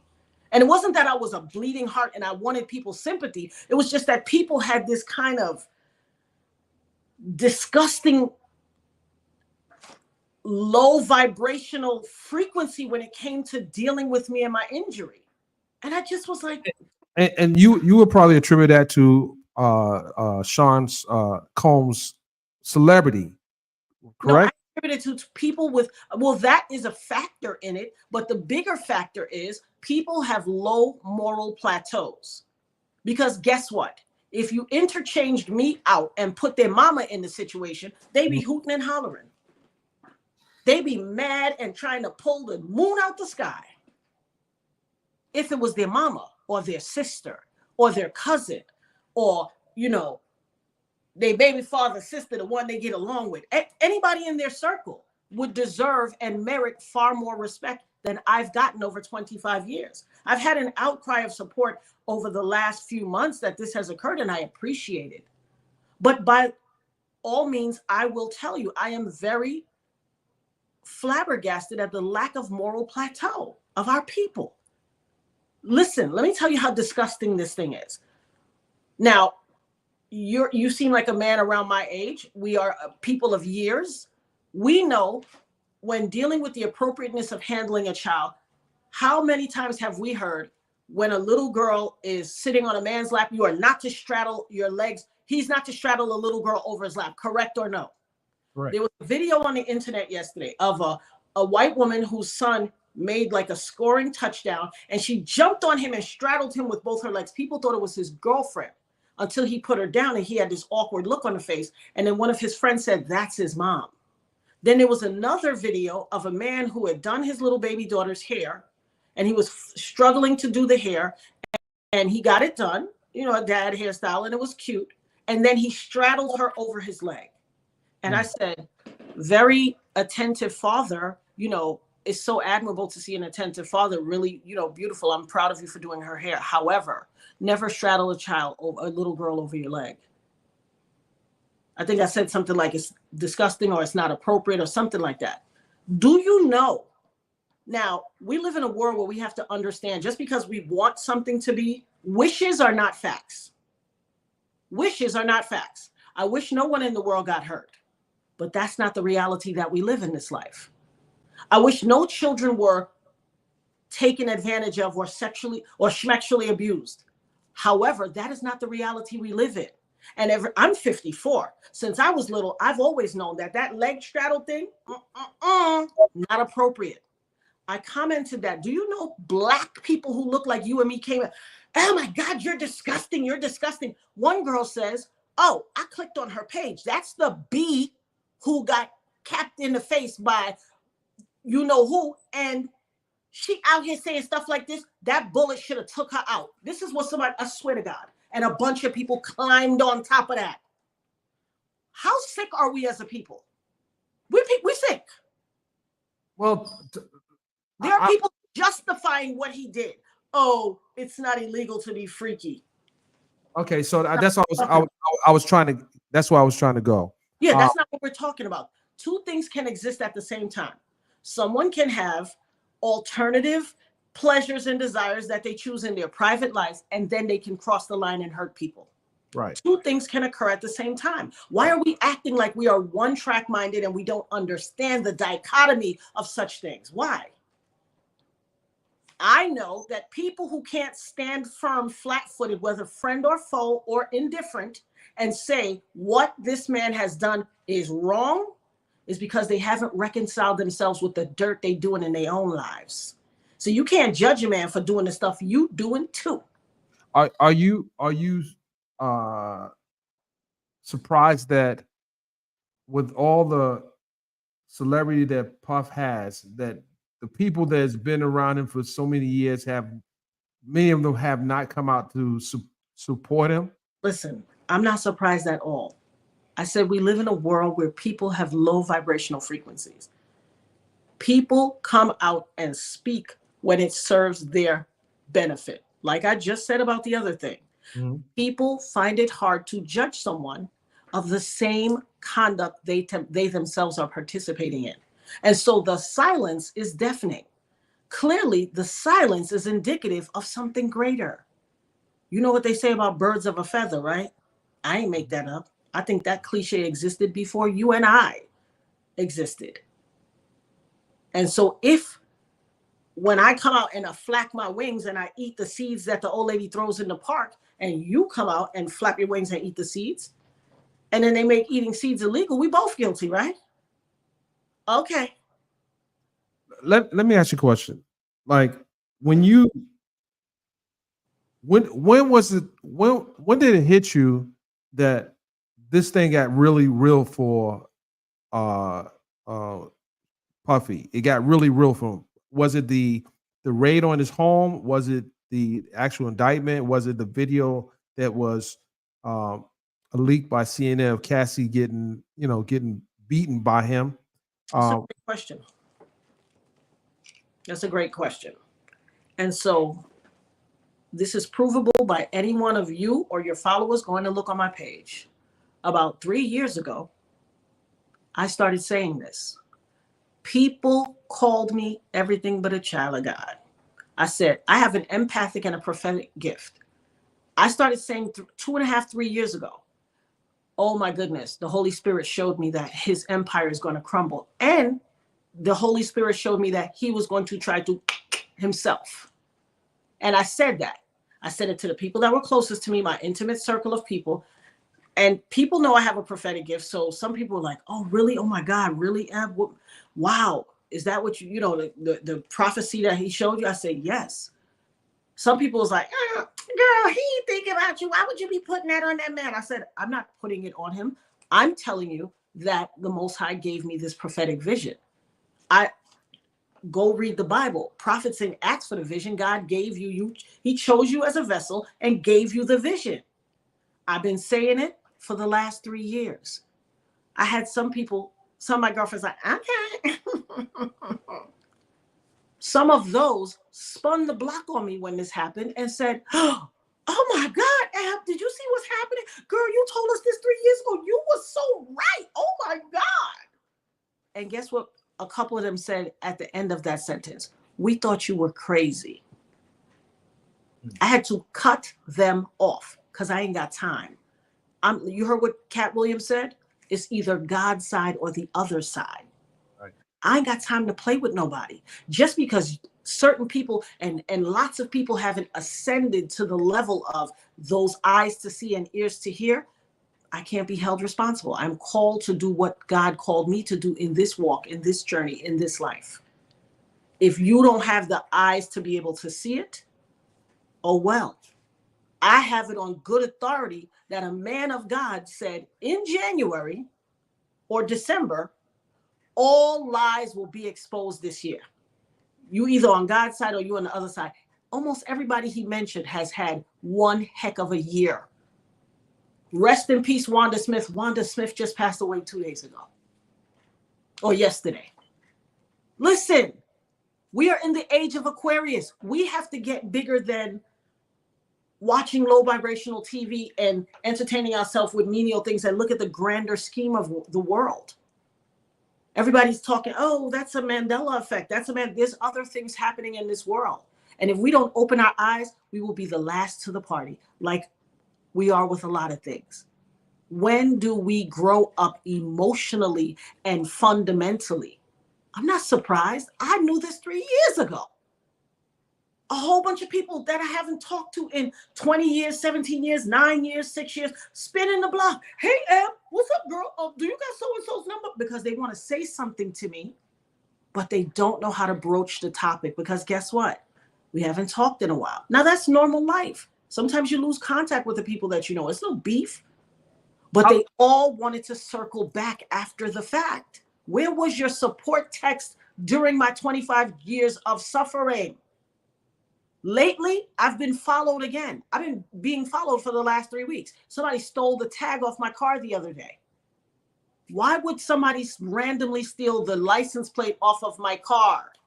I'm being followed again by them because I'm speaking, and they want to intimidate me. I've said it for 25 years. They have harassed me for 25 years, and it's going on again. So, man, so many, certain things I know you can't talk about. Has anyone from Cassie's camp reached out to you? I've not talked to her, but God bless that sister. I have said on my own channel, God bless her. I am sorry for her having to, it's like they kept playing the video like trauma corn starts with a P. And I felt like she's being re-traumatized. She doesn't deserve this. She moved on with her life. She has a husband. She has children. She moved on with her life. I thank God for her. See, a lot of people saw her as a weakling. People say things like, well, why she ain't leave? You don't know what it is to live under trauma. You don't know what it is to live under the thumb of somebody who is set out to destroy your life. But the beauty that I know is God don't call the qualified. He will qualify the called. That's why of all the big, brutish, strong people outside of me, I've been telling this truth for 25 years. And the irony of it is that I'm one of the only ones left alive that could speak the truth until these people started coming out. But Cassie had the inner strength, the fortitude. She had the presence of mind to say, I'm not going to be victimized anymore. You know what I came from? Because she has support. She has a supportive husband, her family. She understood, cry aloud and spare not. What advice would you give? What advice would you give to? There have been a lot of people coming out by way of lawsuits that are making, making claims against Diddy. What advice would you give to those who might be on the fence about telling their story? I would say to people, be mindful of who you tell your story to. Be mindful of their intention and agenda. Do your research. Find out who you are telling your story to. You might be telling your story to the devil that's trying to shut you down. I would tell them, gird their loins, protect their neck, make sure that they go and seek some sort of count training program. We have the Second Amendment. If you live in a Second Amendment state, stand your ground, because you will have to protect your neck. Ain't nobody gonna come protect you. I promise you. Because here's the deal. When somebody's neck or their back is to the wall and they are crushed under the weight of all that they had done. I mean, this is the worst kept secret in Hollywood, whatever you want to call it. In the culture, it's the worst kept secret. People acting, oh, really? What? I've known about all this shenanigans since I was young 20s in the 90s in New York. I've heard about all these shenanigans. These are not new claims, and people know it. So this fake, oh, I can't believe it. Fake. Now, are there some people who are relatively detached from the industry and they only know what they, consume via TV, the news, movies, shows, whatever, and they think they're still in the mental matrix and they think that what they see is what's real? All I can say is, I pray for you. People have to wake up. We have to understand that old adage, seeing is believing, is not necessarily true. Do you I know there was a physical healing time that you had to undergo, during after the shooting. Did you stop going out afterwards, like really going to, being Of course. Of course, I suffered from social anxiety disorder, post-traumatic stress disorder, among all the physical things. I also had my leg trampled and had to have surgery on my leg. I tore my medial meniscus. I required a lot of physical and emotional and spiritual and every kind of healing. My circle, I was a social butterfly. I owned beauty salons. I was Miss Social Butterfly. My circle became very tight. You get to a point where you don't know who to trust. Right. And when your spiritual gifts are growing and you are hypersensitive to energy, and you can walk in a room and feel who's in your corner and who's dangerous, you take those seriously. A lot of people that are not spiritual, and I'm not religious at all. I am spiritual. I have a personal relationship with God. In this healing journey, I had so many questions that mortal man could not answer. I went to theology school. That's the type of stuff I've been doing with my 25 years. I went to theology school for greater understanding because I knew there had to be some greater force that kept me here and kept me whole. I had somebody tell me, what, you been eating a dictionary since you got shot? This is who I was before then. By the grace of God, he kept me whole. I've always been a orator, a great orator. I've always had a command of the English language and an amazing vocabulary. Thank God he preserved it so people can know that now. Do you plan on attending his trial in New York? Do you plan on attending it? And if so, best way for me to, well, go ahead. If so, if so, why? So I cannot confirm or deny that at this time. And I will say everyone is entitled to their justice. Anyone who has been victimized by somebody is entitled to their justice, no matter what that looks like for them. Each person who was victimized, justice is a different thing to them. And they have a right to it. And I know people have this thing like, oh, people just coming out because they want money. Take it up with your local politician. When we entered this world, there are two courses of action as it pertains to being harmed or wronged by people. You are either physically assaulted or hurt or loss of your property or something, and the government takes that up. And is the state of New York against blah, blah, blah, whoever offended you. There are two courses of action. The second course of action is for civil remedy. Civil remedy means you hurt me. It may be past the statute of limitations. It may be past whatever, but I have a right to be made whole. The United States government decided that whole means money. We got a lot of black people out here that's got a problem. If somebody shoots you in your head, well, why you took the money? Excuse me? So do you know I was a business owner when I got shot? I owned two beauty salons in Brooklyn in the 90s, not in the quote unquote, the 2024s where everybody's on YouTube like, hey, join my class, buy my bundle for $7 and I can tell you how to leverage and get $150,000 in.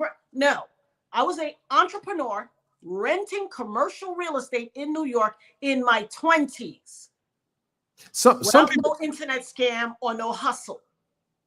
Some people have speculated, and you can clear this up right now.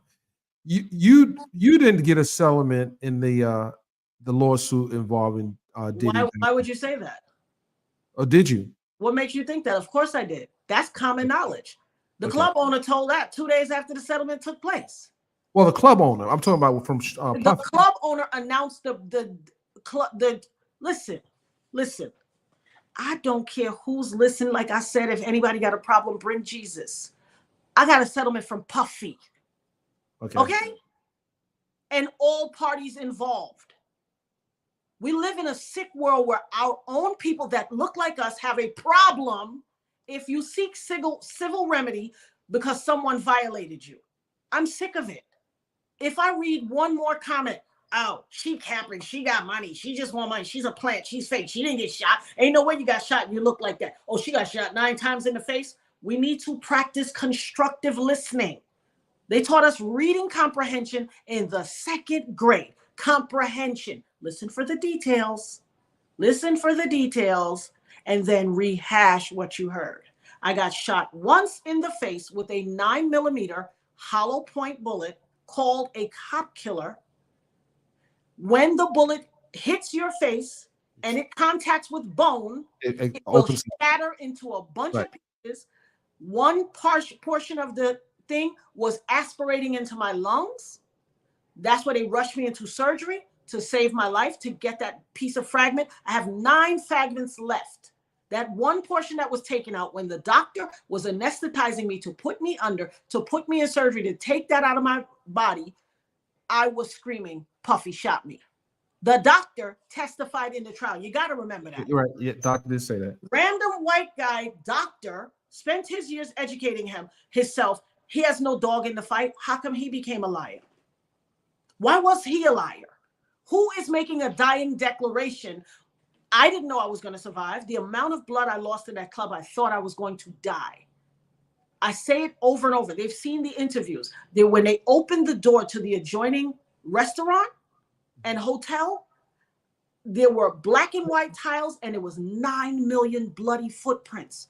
When I saw, and it was my blood, I said, oh my God, how can I be standing here if all that blood is on the floor? I'm going to die. You think I got time to go be rushed into surgery and make a dying declaration lying? What kind of stupid, who comes up with this stupid, nefarious crap? What's wrong with our people that they're, oh, she probably lying. I think I'm going to die. And I'm like, I'm a woman of God. I just got saved. I think I'm going to die. And I'm like, you know what? Now's a good time to tell a lie. Huh? My grandmother Vivian, God rest her soul, her favorite scripture was, so as a man thinketh, so is he. If you think everybody's a liar, it's because you a liar. If you think everybody's capping, because you be capping. If you think everybody's a thief, because you a thief. And that's just the God's honest truth. Let me. I'm not a liar. What do you think the prosecutors did wrong in that case, and what advice would you give the prosecutors in this case? Knowing what you know then, and now knowing what you know now, based on his indictment, what do you think they? I am neither a prosecutor in this case or that case. That is not my forte. Nor now I'm very well abreast and averse of the law, but that is not my forte. Matt Bogdanis was the prosecutor back then. I have a great deal of respect for this man. He was a very decent man. He was decent with me. I am not pleased at the way the charges were levied and how this all turned out. However, I know if you walk according to God's will and his way, he will redeem you. He had to let things play out how he let them play out for a time such as this. And who am I to tell him how to do his job? That job is filled. God don't need my help with nothing. The prosecutors now have the benefit of hindsight being 2020 to retrospectively look back and see all the times where the ball was dropped when this individual did all these actions that are widely publicized that we all know about. 90s was an unprecedented time. It was a different time. It's a golden age, especially in New York. It could never be replicated. I don't care how good of a biopic and a movie you make, you can never truly replicate it. It was an enigma. And so I will say part of that enigma was how everything turned out. Right. But because I'm a child of the Most High God, I get to live 25 years later for a time such as this, to see it all laid out. See, I have a unique dichotomy, something I can't share with anybody until, well, now people are coming out, but even still, there is a ranking order in this victimization, oddly enough. For the last 25 years, my existence has been the third highest widely known case in hip hop, and I was the only survivor. Tupac and Biggie were the first two, and two Geminis and me, a Gemini too, and they both died. They didn't live to tell their own tale. Although maybe some of the things they may have said, melodically spoke for them posthumously. I was the only person until Cassie came along who survived and was able to cry aloud and spare not. That's a heavy burden to wear. Absolutely. I have been championing the cause of y'all gonna give me my justice for 25 years. I was rolling solo. I have endured a lot of harassment, I had to be relocated to my present state because there was the district attorney's office got a credible statement from a confidential informant that there was $100,000 or $150,000 bag on my head. I don't know that it was ever removed. And based on the harassment I've endured for 25 years, more than likely it probably wasn't. So do I stand more now as a threat now? I had a story to tell. I told it. I've been consistent. Anybody can rewind the cameras and look back from, well, not 12/27 because of course I was hospitalized for a while, but from January 2000, you can look back retrospectively and see that I have been consistent. There is not one single tape, and trust me, there have been many, where anybody, do your research, don't listen to me. There's a Wayback Machine on the internet. Go do your research. Look for one where I modulated in what I said once. I faced them. I watched them. I watched them draw from their hip and shoot me. I watched him shoot me in my face. Nobody can tell me otherwise. All these little youngins on the internet that wasn't even alive at the time. Somebody was changing their diapers at the time. Move on, Gwe, and don't tell me nothing. You're not even, the Bible says, show thyself approved. They ain't even qualified to talk to me. And I mean that with the most humility and all due respect. They're disrespectful. You better hope. I got sons out there and a daughter. They better hope that if God forbid anything, their mother had endured this, that she would have had the strength and the wherewithal to survive this and be so emotionally and mentally unscathed like I am. You know how many people will crumble? I've talked to grown behind big 6 foot something men that have crumbled at my testimony. But the God I serve say no test, no testimony. Right. I am a living incarnation that God is real and that he is the Alpha and Omega, and what he can do is greater and abundantly bigger than anybody in this world. That's why I'm here. That's why I can look whole. They had to split me from inside of my throat, from the top of my mouth all the way down my throat to get that bullet out. I have a massive chunk right here in my face on my optic nerve. Fragments here. A fragment that was on this side that caused me to lose my effing tooth. You think people out here on these internet streets could tell me anything? You listen. Half of these men out here bumping their gums could not have endured what I endured. That's with grace. With grace, being a homeowner, a business owner, taking care of my children, going to theology school, doing a whole lot of stuff. I'm an author. I write children's books. I do all kinds of stuff. I feed the hungry. I do all that. I had They just want to make me a news blurb. I had Relentless Aaron on earlier today. Well, it was taped last year, but he told me that he had actually talked to you about working on your book. He has a book out that the night that Diddy tried to kill him. I'm aware. Right. So he's been pretty consistent with his story as well. But people pick and choose who they want to believe. Right. People pick and choose who they want to believe. I hate to say it, but if my name was Rebecca and I was about 12 shades lighter with soft blonde hair, people would have listened to me. People would have, oh, poor thing. I would be on everybody's speaking tour and all that. We got to stop devaluing our own people. You know what type of strength and fortitude it took me to survive 25 years under the scrutiny of, you hear what everybody has to say. You hear what everybody has to say of the tactics that they use. They'll stop at nothing to shut you down. I had a BMW with run flats, 7 blowouts and flat tires. People like, oh, you probably had a whack car. You need to get a new car. It was run flats don't bust. That's why they call run flats. But that's why I have a BMW with run flats. And do run flats blow out on the highway? They don't. They are created to not let that happen, especially 7 times on the same tire. I'm going to need Gen Z, some of these millennials, and Gen Alpha to sit this out. Sit on the sideline, shut up and watch. MNPD. Send it to news@hiphopinquirer.com because I'm not getting the email. News@hiphop, that's plural, news@hiphopinquirer.com. Okay, so let me ask you. And I'm not going to take over your show. I just happen to be sitting down with my daughter, finishing college applications, and I scrolled through and I saw this thing, and I was like, huh? Did I pop up like that? Yeah. No, I don't know if your daughter's going to college now. Yes. Okay, good. Congratulations. I have a daughter. And listen, in the midst of all of my trauma, I still raised 3 phenomenal children. Hey. Phenomenal children. Hey. But people pick and choose what's valuable to them. Well, congrats to your daughter for going to college. I have a daughter, a school teacher.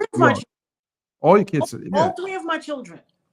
All 3 of my children are scholarly people. All of them.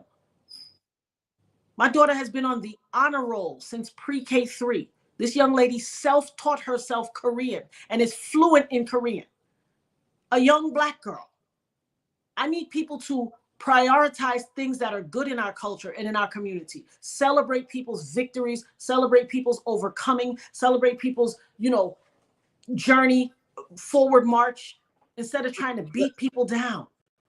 Let me ask you a question, because you're from the same era that I grew up in, or maybe just a tad bit older. What do you think should change in the culture of hip hop now, based on everything you've seen? What would you like to be the do differences in this culture right now? Oh, listen, the beauty of it is, because of God's work and this age of Aquarius, I ain't gotta hope and pray. Babylon has fallen, and it is falling. I ain't gotta worry. It's gonna change. It's officially changed. It is officially changed. We need all things can peacefully coexist. We should have had way more prominent spiritual hip hop. We should have had way more prominent intellectual hip hop. We had that back in the days. We did. But in order for us to have something and dictate how it is, we have to own our own craft. Perhaps the time we spend telling everybody, if I was you, I would, perhaps we could coalesce with other people and put our monies together and make something happen. Somebody said hip hop don't own nothing after 50 years. We know to the victor goes the spoils. Well, guess what? We were conquered in this culture we created, and now it is going out the world over. It is the #1 grossing musical genre in the history of the world. Absolutely. What do we have to show for it? Except for some women with bullet holes and stuff like that. Emotionally scarred, broken children, women, stuff like what do we own? Are we not ashamed of that? Right. And us, the purveyors, the purchasers, the people who consume the craft. What do we own? We started out as articulate. When I play old songs for my daughter, you remember the message? The craziness is the message is still timely and current today. Today. The message is current today. A lot of those things almost all of those things that they spoke about in the message is relevant in 2024. How have we not changed our own issues? How have we not been the solution to? Because here's the thing. Hip hop raised our entire culture and generation. Whether there was the early days of the people who did not want to listen and were vile and disrespectful to C. Dolores Tucker when she was trying to say, put a little mutual respect in it. Let's not address our women like that. We are not a monolith in any way. So when there was bees and hoes, there should have also been queens and this, that, the other. And God is right. Absolutely. All of that abuse C. Dolores endured. People got to spin the block and be like, I think she was right. Oh, really? 30-something, 40 years later, you think she was right? Do you think the record labels plays a Of course they do. That's why I said we need to own our own culture. We don't own our culture. We lease our culture with the option to buy. Other people own it. We are the proverbial dude from high school who was the big man on the basketball team that's now washed up and come back and say, oh, back in the days, I used to be blah, blah, blah. Tell them how fly I was. That's what we look like to our own culture. Do you know there are Koreans across the world that have completely consumed hip hop culture, and Absolutely. there are young Koreans that think they created it and we biting off of them? Yes. What are we going to do about that? Why are we so afraid to stand in who we are and what we've created? How come Black mothers and fathers raise their Black children and go send them to violin class when white kids is going to hip hop class? Right. They go into DJ turntable class, come out, be a world-renowned DJ and They're teaching multi-millionaire. culture in colleges. And guess what? Our culture in colleges. None of these Black kids ain't doing nothing with the violin in adulthood. I'm not Right. saying you can't learn the violin. I'm saying stop running from who we are and what we've created. Respectability politics. It's this whole, we have to be better than and thus other than. No, all we got to do is be us. Stand truthfully in who we are, embrace our culture and don't run from it. The reason everybody else was able to take hold of our culture and own it is because while we were in the house party dancing to it, in the light of day, we didn't want anybody to think we were affiliated. Oh, that's them over there. That's not us. Right or wrong? Are you frozen? Looks like you're frozen. Oh, I probably was frozen. Oh, oh, I'm sorry. Yeah. Yeah, it looked like you were doing the mannequin Like I was challenge. saying, like I was saying, we spend so much time at the house party dancing to these very songs, and in the daytime when we're at work, that's not us. That's the others over there. I'm not affiliated with that. Respectability politics. We always putting on for the other man. Why can't we own it? All they kids walk around, yo, son, that's Cap. It's the great unifier. We spent so much time running from it. Our parents spent so much time hating it. And guess what? Along the whole history of the world, they've been trying to unify the cultures. And the only thing that was capable of doing it was hip hop. And we don't own none of it because we ran away. Ashamed. How sad is that? Very sad. We're the flesh-eating bag. We are the Ebola virus of our own culture. We have got to do some self-introspection and look within. I know a lot of people probably tight, upset. I can't even see the comments. I don't care to. I'll go look at them afterwards. I'm sure there's a lot of people like, oh, she talking junk. Hello, am I saying anything that's not right? Because guess what? If I was a part of the concerto culture, I ain't heard nobody getting shot in the Right. If you have a question, make it stand out, and I can read your question on for myself or the dopest nerd. I like the name dopest nerd. Thank you. That's what I'm a nerd. The dopest. No, you're the dopest nerd. Well, I'm the dopest nerd of all. But indeed, that's what I am. And I'm comfortable with that. And we have to be comfortable with that sort of stuff. All my life growing up, we know what it was. You had a few kids in the hood. We all remember this statement, especially you. You're from my generation. And I'm sure it has transcended through the annals of time, where somebody says something and a bunch of kids outside or teenagers or whatever. And then somebody says, let's say, I'm like, oh no, the CERN is, they have a Hadron Collider. And somebody in the group who feels insecure is going to say something like, I don't give a F about the Hadron Collider. I know you can't kick my head. Come on. We know that. Have you not experienced that exchange growing up? We've all experienced that, where somebody was going to make you whack because you were intelligent, because you thought learning was cool. We got to get out of that corny thing. Right. I tell mine, listen, you strive to don't bring me anything less than a 4.0. Listen, that's what my household said too. My mom, same thing. If we came home with a 90, my mother like, what, you average? No. And people who grew up with me know, listen, if I came home with an 80, she would wear me out. I used to get in trouble for coming home with a 90. Right. No. Mother said, you must be average. What are you, low vibration? You want to be like you want to work at McDonald's for the rest of your life with a 90. I was on the honor roll. My children were all honor roll students. This is what it is. This is what I know. Absolutely. And I'm proud of it. There's no reason why I should be ashamed. None of us should. It is beautiful. And education, whether your education is formal or whether your education is informal, it doesn't have to be, you don't have to be the talented 10th of society and went to the Ivy Leagues or the top HBCUs. All levels of intellect matter and are important. Just have a desire to strive for something. Everybody doesn't have to go to college. Some people can go to trade school, or some people are so gifted that they have innate skills that they don't even need anybody to teach them. But the thing is, grow and want more out of life. That's what this is about. So Precious, Precious Black Queen says, can you lift her up in prayer? Absolutely. Absolutely. I can lift you up in prayer right now if I'm allowed to. You're allowed to. Spirit of the living God, we ask you to, everybody, we're going to touch and agree through these telecommunication wires. Spirit of the living God, we invite you into the space. Father God, we repent for any sin is a sin against you. You know our hearts and our mind.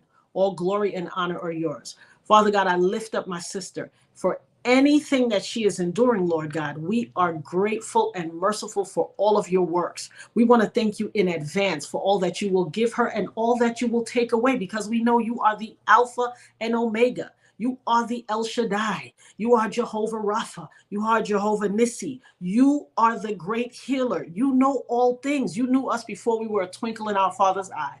Father God, we ask you, no lips that come together to be able to speak negativity over our sister's life shall prosper, Lord God.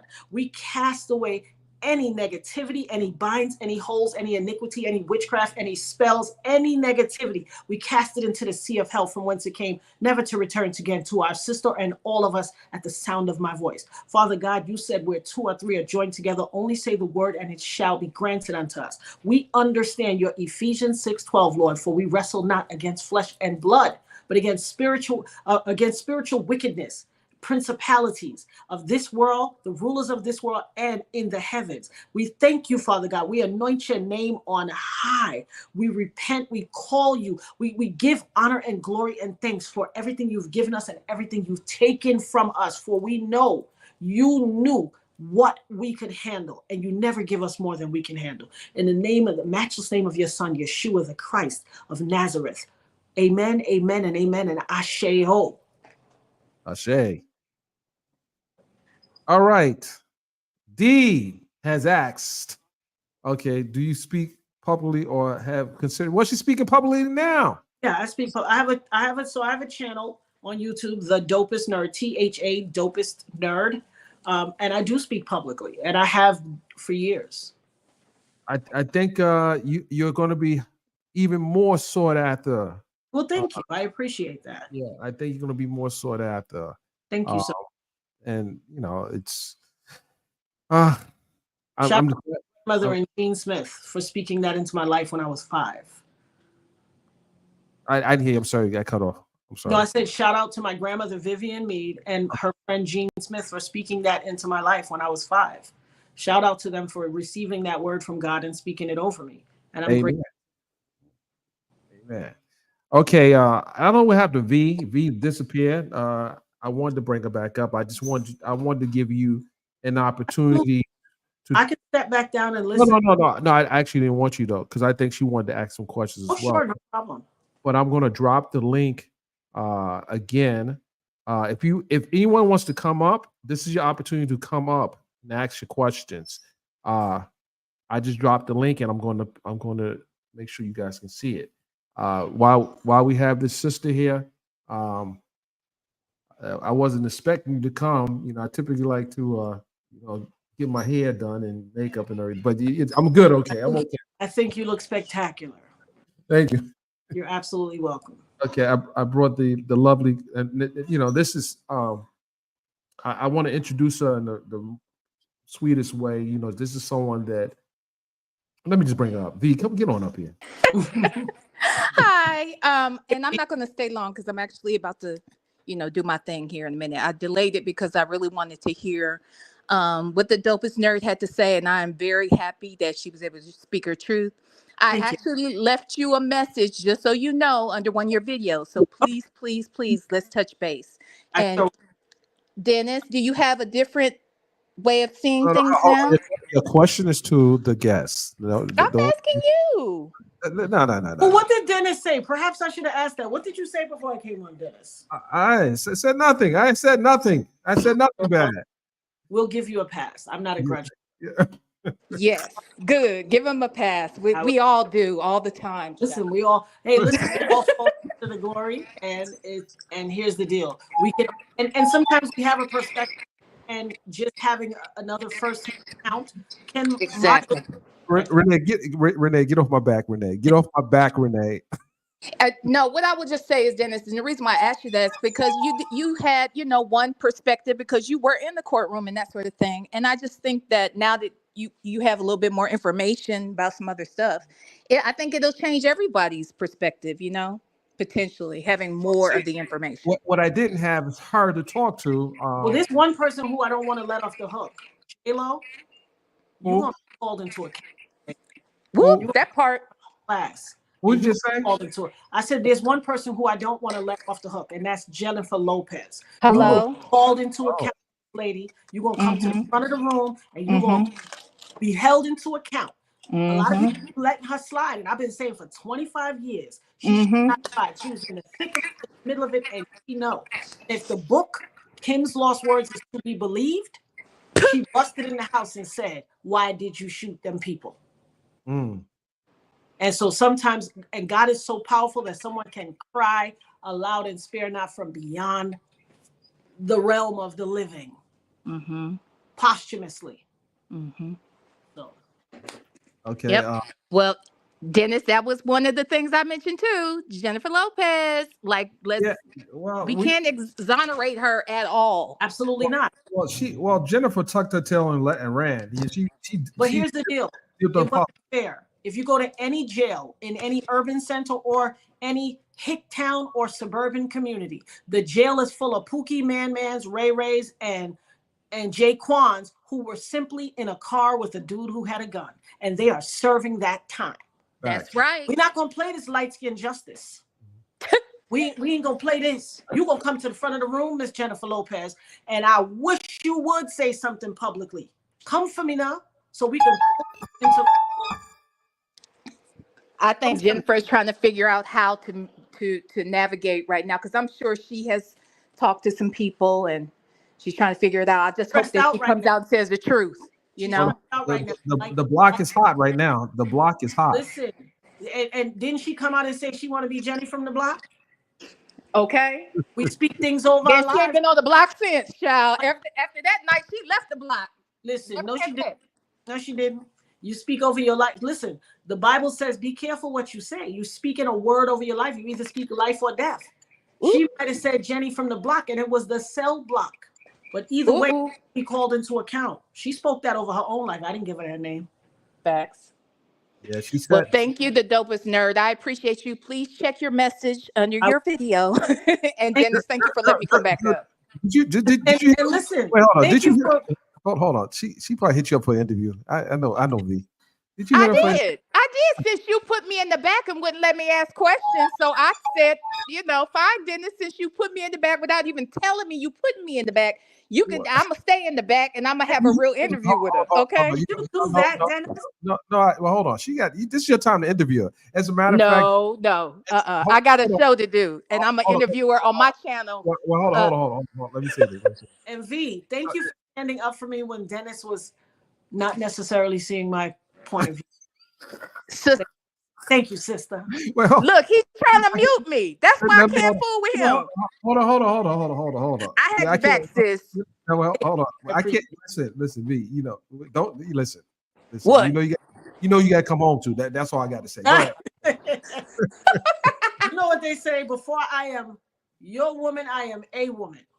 Right. Thank you. Well, listen. Anyone else want to come up? You have the opportunity. Since V wants to, yeah, I gotta run. Thank you. She wants to cuff her interview. She wants to cuff her interview questions, but she bounced. Hold on. Okay, Collective has had a question. Let's see. I have to go back for the replay. Okay. Because I know someone being shot in the. Okay, there is paperwork not only on the person but the place. Don't make me pay for PACER, etc. Well, this is not federal. It wasn't federal court. It was in the New York Supreme Court, New York City Supreme. So it's not federal, unless you talk about something else. I don't know what you're talking about. You said PACER, that's federal. But listen, come do your research before you just say, I don't know. Maybe start out with I don't know. You probably should know before you come up here. You know? That poor sentence, no shade, but I could always tell when the Gen Zs and the alphas is out here, and because them poor sentence structures. Right. And they come out accusing without having done any research. And here's the deal: no disrespect to whoever that was you were reading from, but I will say we have to get better at doing our due diligence. We have smartphones. The internet is at the tapping of our fingers. Go do some research before you just start spraying Right. craziness on the internet. Oh, so she's been following you. So I don't know who you are, but listen, we ain't doing that. We're not doing that. We're not doing that. Renee, I know you. Just listen, Renee. I know where we at. So let me ask you a question. So do you still have your own businesses? Indeed, I've been a lifelong entrepreneur. Okay. Where I thrive and where I find the most joy. What was it like growing up for you in Brooklyn? Brooklyn was spectacular. First of all, it was the vanguard, and just New York in general was the vanguard of culture, and it was the financial epicenter of the world. Growing up in New York, fashion, culture, music, the arts, entertainment, money, Wall Street, everything is the epicenter of the world. And so growing up in New York, by the time I was 10, I knew people from maybe 30, different cultures, languages, nationalities, ethnicities. I mean, we had a myriad of people. The great David Dinkins, the first Black mayor of New York, called it a beautiful mosaic. Yeah, I used to play exactly what it was. I played doubles with Mayor Dinkins. Beautiful. They used to try to call it a melting pot. A melting pot denotes that you're going to lose your own cultural identity and meld into one thing that they say you're supposed to be. A beautiful mosaic is a better expression of that because it allows each person to hold on to their culture and be who they are, and all of us to coexist. I loved it. My dance teacher, let me tell you how it was. I grew up formally trained ballet dancer, modern jazz, all of that. My stepdad was a jazz musician who used to play with Miles. Okay. I grew up in a Iyanla Van Zant, Fix My Life. Iyanla was my dance teacher from childhood all the way up through teen. Her and my mom were phenomenal friends. When she wrote her first book, Tapping Within, I believe the first book, it was a little purple book. I was her student when she was going through all that stuff. When she talked about how her ex-husband would abuse her. And I remember her saying, plie, releve, with a black eye. I'm standing there looking at her, and she's like, mind your business, go plie. I was there for all of this. In that very same dance class was Nabushe Wright, famed actress Nabushe Wright, from Dead Presidents, Zebrahead, all these movies. Blade. We were rivals in dance class. And not rivals, we were friends. I think did she play In Too Deep as well, Nabushi? I think she may have.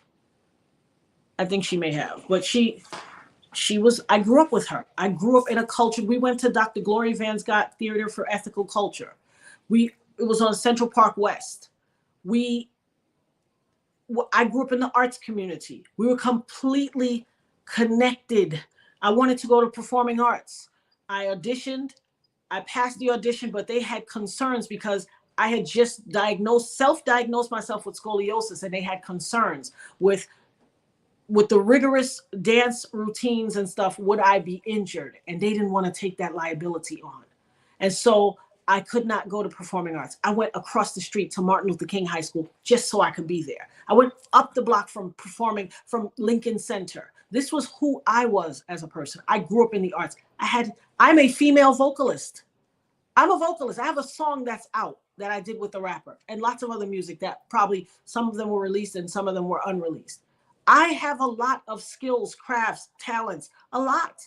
But the reason I created a docuseries called Shot, Survivors Helping Others Through, was because I did not want to be a news blurb. I remember when I was probably about 17 or 18, forget what year it was, but Clara Peller. Are you familiar with that name? Clara Peller? She was the Where's the Beef lady for the Wendy's commercial. Oh, right. Where's the beef? Oh, yeah. Yes. The old lady. Where's the beef? Right. Standing in my living room, doing something for my mother. The TV was on, and they said, in today's news, Clara Peller, most notably known as the Where's the Beef lady, died today. And I was like, my God, this woman was an old woman who achieved so much in her life, and that's all you're going to get, the Where's the Beef lady? And I promise you, it stood out to me then. God stuck a stick pin right there in my life. I created Shot so that the survivors of gun violence and other traumas could regain who they are. They could tell their own story, regain their voice and their power, and not be a news blurb. I do not want to be, the day I die, with all that I've created and given to this world and done, created, helped. I used to feed the hungry. The night when I got shot, I had just finished feeding the hungry for Christmas and Thanksgiving in my shops. Everybody that knew me knew I did that. Not only did I feed the hungry, I would feed people who were employees that worked at Kings County Hospital and the shelters. I would go feed the people in the shelter and out of my pocket. I'm a humanitarian. This is what I did. But nobody cares because I got shot by a notable person. All that I've done in my life has no merit or value because I'm attached to this person. Absolutely not. Absolutely not. Star, you got to cam up, Star. You got to get on camera, Star. You got to get on camera. You got to show your face. Star who? I don't. Star? Star, you up there? Oh, yeah. Until you get on camera. They running. They don't want to get on camera. Put a face on it. No, that. I'll tell you something. This whole case, this whole situation, this whole 25 years, people are beholden to these hidden alliances. People I'll bring you. I'm sorry. I'll bring you up once your camera comes on. Go ahead. I'm sorry. I'm listening. Yeah, people are beholden to these secret alliances or these, nefarious deeds, or, some people are paid to do what they do. Some people are paid to say what they say. Whatever. Listen, on their day of reckoning, they have to talk to the Most High or whoever they're going to speak to. I know who I'm going to speak to, the Most High. Let me ask you. For who they were in this world. When you hear reporters like myself talk about that situation that happened with you and so forth. Go ahead.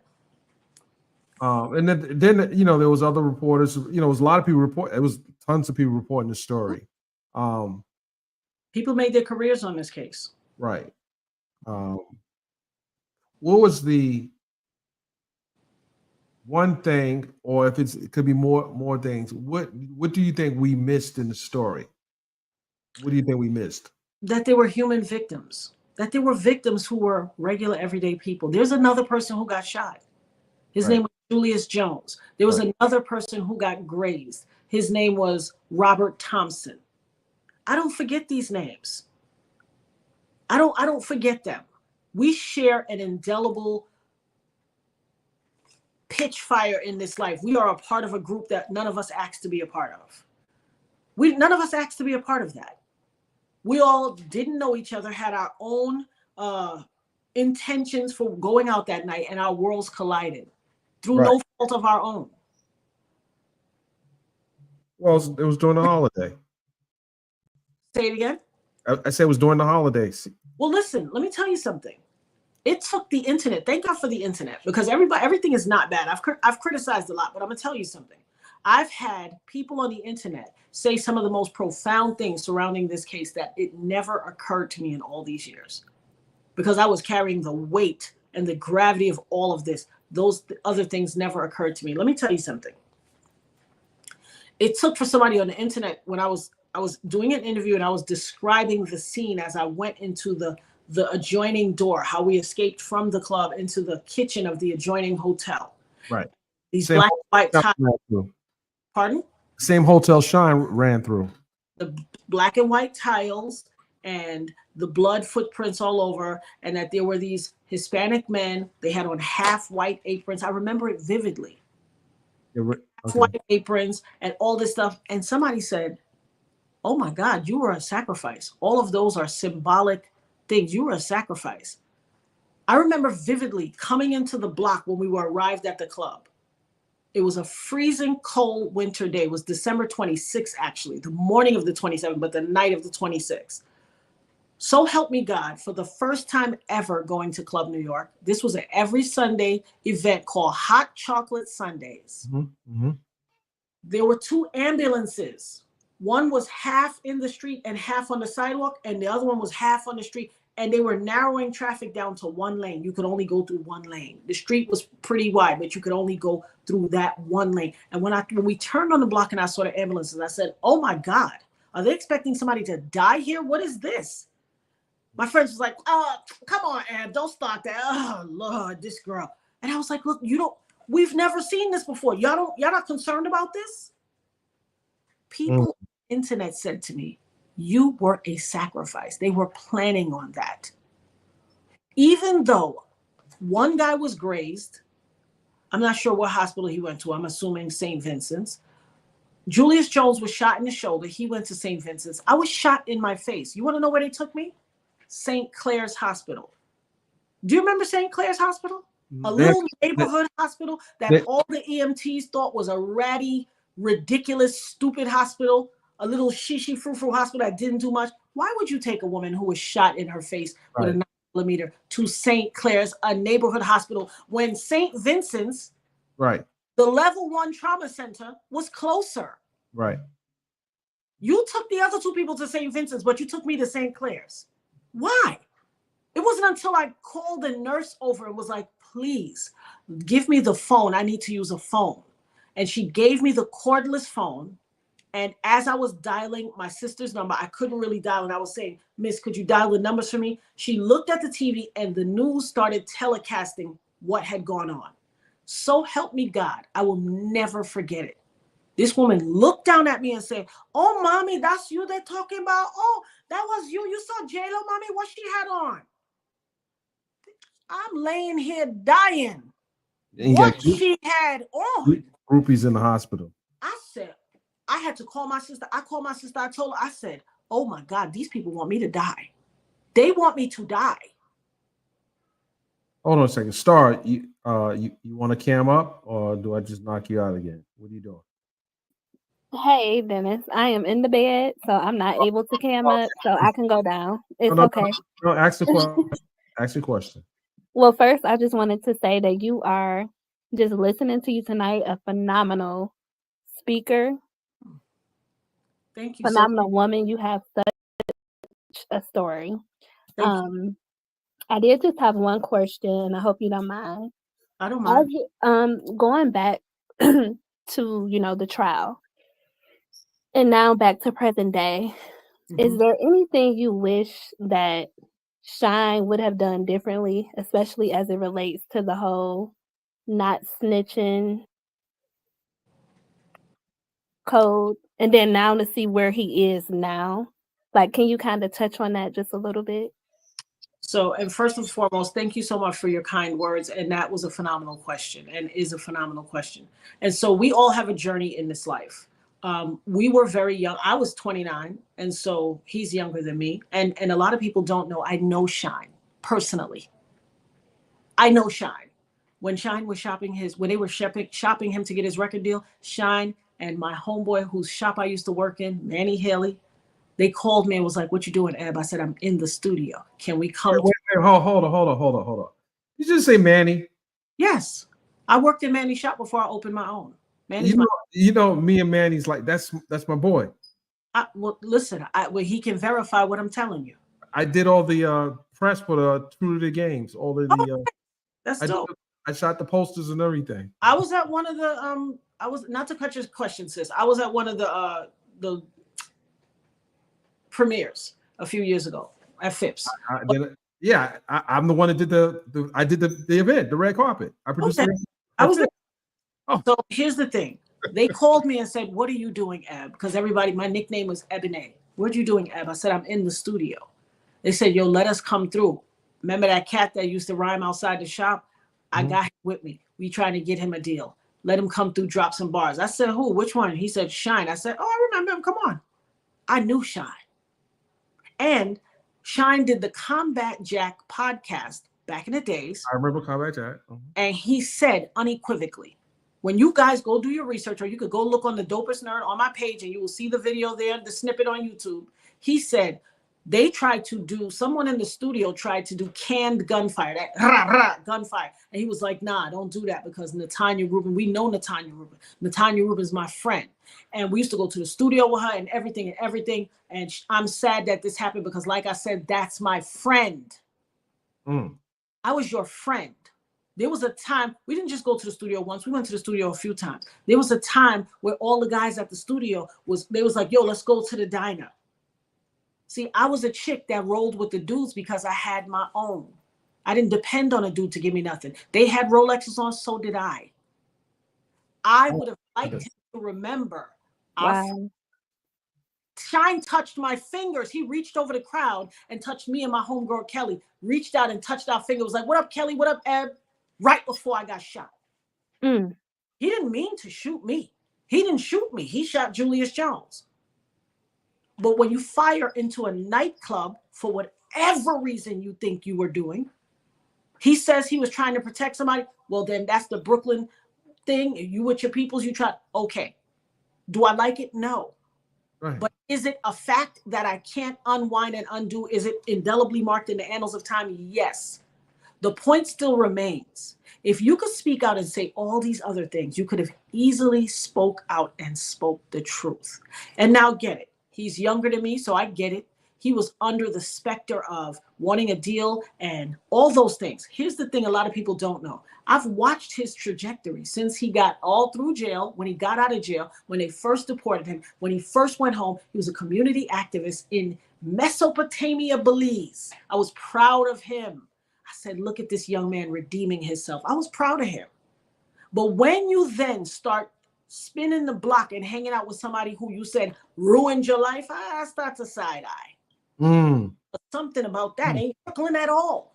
I don't know nobody in Brooklyn who you could stab him in the side and 2 years later they like, "You want to go to dinner? Sure, let's go." Huh? Where they do that at? So even though he was young, where none of us are above reproach, we all make mistakes. We all make mistakes. I would have preferred, he elevated to a time such as this and what the journey he's on. I would have liked when he came out and made that statement for it to be a complete, whole, comprehensive, honest statement. I can't judge anybody for who they were when they were a child. The Bible says, when I was a child, I did childish things, but when I became a man, I put away those childish things and I did grown things. Do grown things. I'm going to make t-shirts. Do grown things. We all need to do that. If you're going to come out and say, he ruined my life, cry aloud and spare not. And that is what I would have liked him to do. Honor that friendship that he spoke of that we had.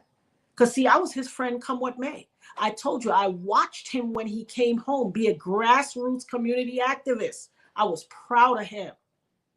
Anybody in my tight circle could tell you, I watched him. I was very proud of him. But then when I started seeing you spin blocks in, I'm like, oh, what's going on here? This is peculiar. Not the least of which is when you still ain't paid me the money you were supposed to pay me for my settlement. So people mad that I spoke that, and people could type up whatever letters they want and put all kinds of this, that, knick-knack, paddywhack, give a dog a bone in it. I don't give a, go get Jesus and come see me. If you cannot come with Yeshua in our life,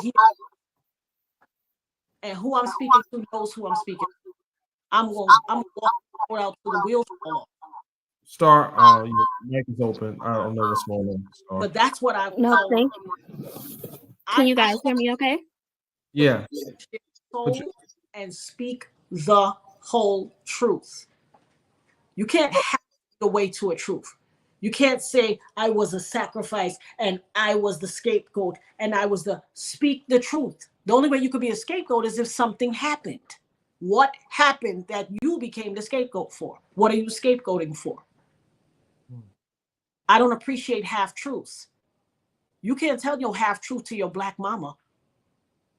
When she call you and say, look, now you better tell me before I find out in the street, you start twisting your hair, scratching and twisting to the side, but you be like, so mama, this is what happened. You're going to speak that whole truth. The same level of respect you have for your black mama that sacrificed and struggled in spite of everything that was put before her, have that respect for me as somebody else's black mama that was your friend. I fed this man before. Have that same respect for me. Where's my respect? He uttered with his own mouth. I got the audio on my channel. That was my friend. Be my friend again. Because I have it on good authority that when he came to the studio that day and spit those bars about Cohiba and this and that, I had to go look up Cohiba. I was like, what's Cohiba? When he spit those bars, I learned that afterwards, Cuban cigars. But I learned that also, and this is my opinion and I believe it, prove me wrong. That is what they used to shop him to get his deal. So look at the 360 degrees. You knew who represented him back then, right? What you mean? Who managed him back then? Manny was managing him. Right. Yeah, I know. Listen, Manny's my homeboy. That's crazy. You know why? Because I gotta look at the photos because I produced that red carpet at the Phipps. I'm there. For Dutch and True to the Game. 2 or 3. Was it 2 or 3? 2. And here's the deal. These are all people that I grew and known and loved from Brooklyn. Loved. Oh, that's crazy. This is what I'm telling people. But people will rewrite a narrative to make it look like I'm some Johnny come lately, money hungry chick that's coming and capping and looking for a pay. Listen, you know what kind of family I grew up in? My mother's a brilliant, educated woman. When I called my sister, I said, call mommy. I got shot in the face. My mother got her bit together between her senators and this, that, and attorneys and everything. Speed out, blah, blah, blah. I was not medevac, but emergency vac from St. Clair's to St. Vincent's, where I had my surgery, and my life was saved. You don't just make that happen over the Christmas holiday in the middle of the night if you ain't got no pull and no power. I didn't come from and I'm not knocking nobody. It takes all kinds to make the world go round. But if you listen to the internet, I was some Johnny come lately crumb snatching heifer, not by any means. No. I can tell you now. You know the connection is it's crazy. As I listen to you talk, opened my own. I was right next my beauty salon, Ebonet's Unisex Salon, the Track Master. I was right next door to Uncle Ralph's Urban Gear, across the street from Bedford Bowling Alley. Prime real estate. My next shop, the other shop I had when I got shot, down the block from the Brooklyn Museum. Now, I know nobody don't think the rent was over there was cheap. It was. I had good friends that grew up in Turner Towers, right across from the Brooklyn. Ain't nothing over there cheap. But you let the internet tell it. I'm some crumb snatcher I heard some white former cop on some show. I was scrolling through YouTube and they must have asked him like, oh, did you hear about this chick who was the one woman that was shot in the car? He does this little smirk. She must be broke, ran out of money. You know, these broke people. Excuse me, I keep telling people I am a spiritual woman of God, but baby, God ain't finished working on me. This flesh and this spirit, they fight daily. I'll call baby. My daughter comes to me says, when she'll hear me from her room, I'll be using speech to texting. going at people on the internet. My daughter would look over the banister and say, "Mommy, step away from the cliff. Get off of the internet. I told you, don't read the." She would get up in the morning and say, "Don't read the comments. Do not go on the internet today, Mommy. Do not go on the internet today." And I have to be like, okay. She will warn me not to. I try not to mess with Instagram at all. I feel like I want you to say hello to somebody. Sure, certainly. Yeah, hold on. Hello. And God bless you, sis. I thank you for that, Star. That was very kind and sweet. No, thank you so much. Hold on a second. Hold on. Well, thank you for your support.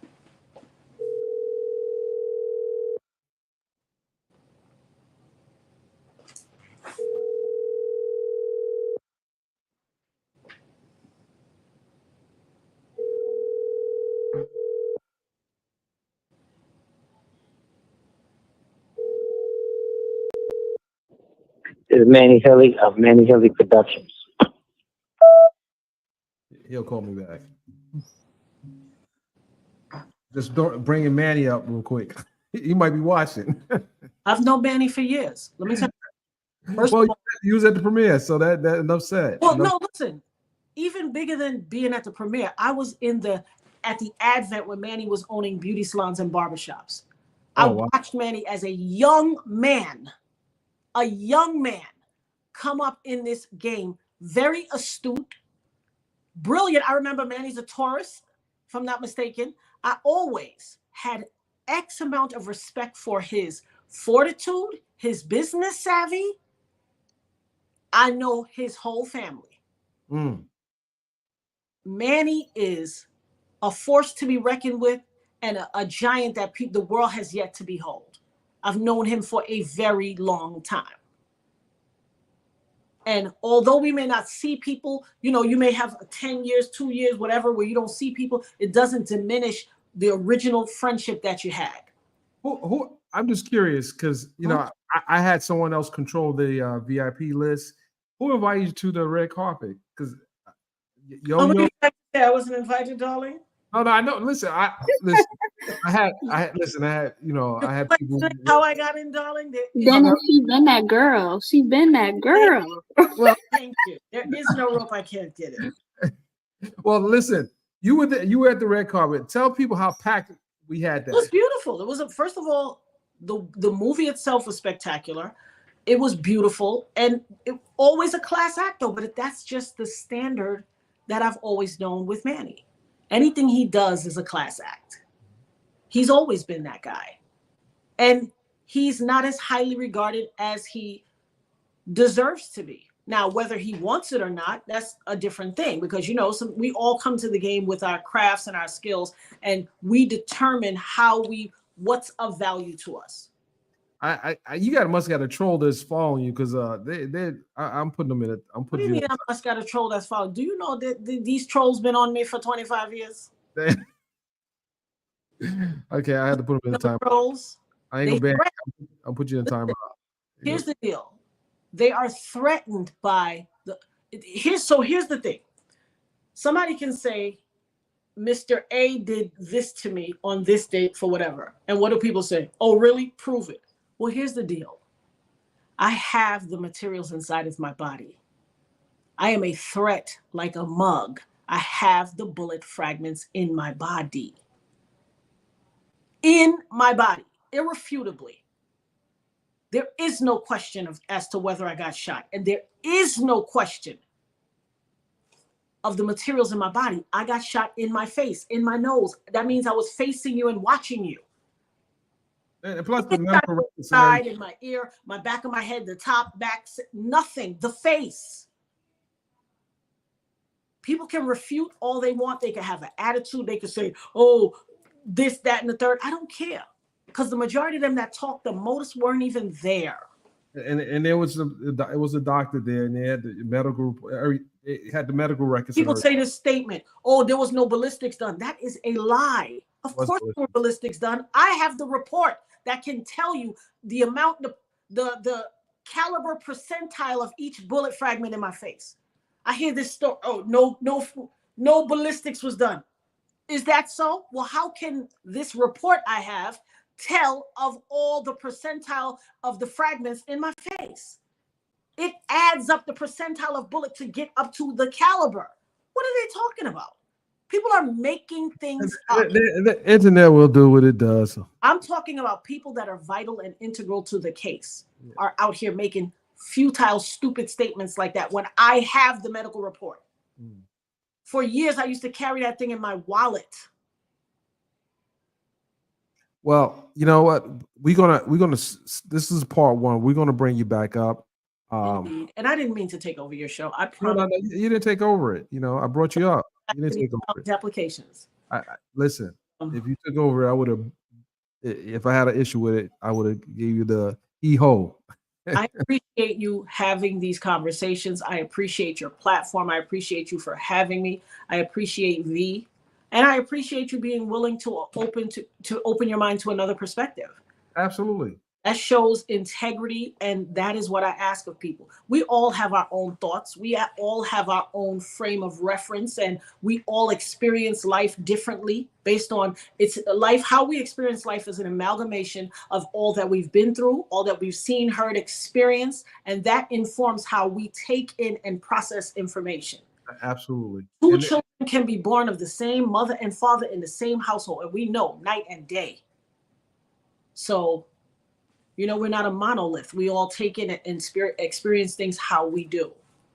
And I don't think this is going to be, this is not going to be our last time. And make sure I have your contact information. Put it in the private. Wait, hold on. I got some messages and I didn't even see this popping up. Hold on. Okay. I see. Star, I just saw your message. I'm sorry, Star. Type your information in the private comment section for me, okay? Sure. And I'll reach out to you. Absolutely. But now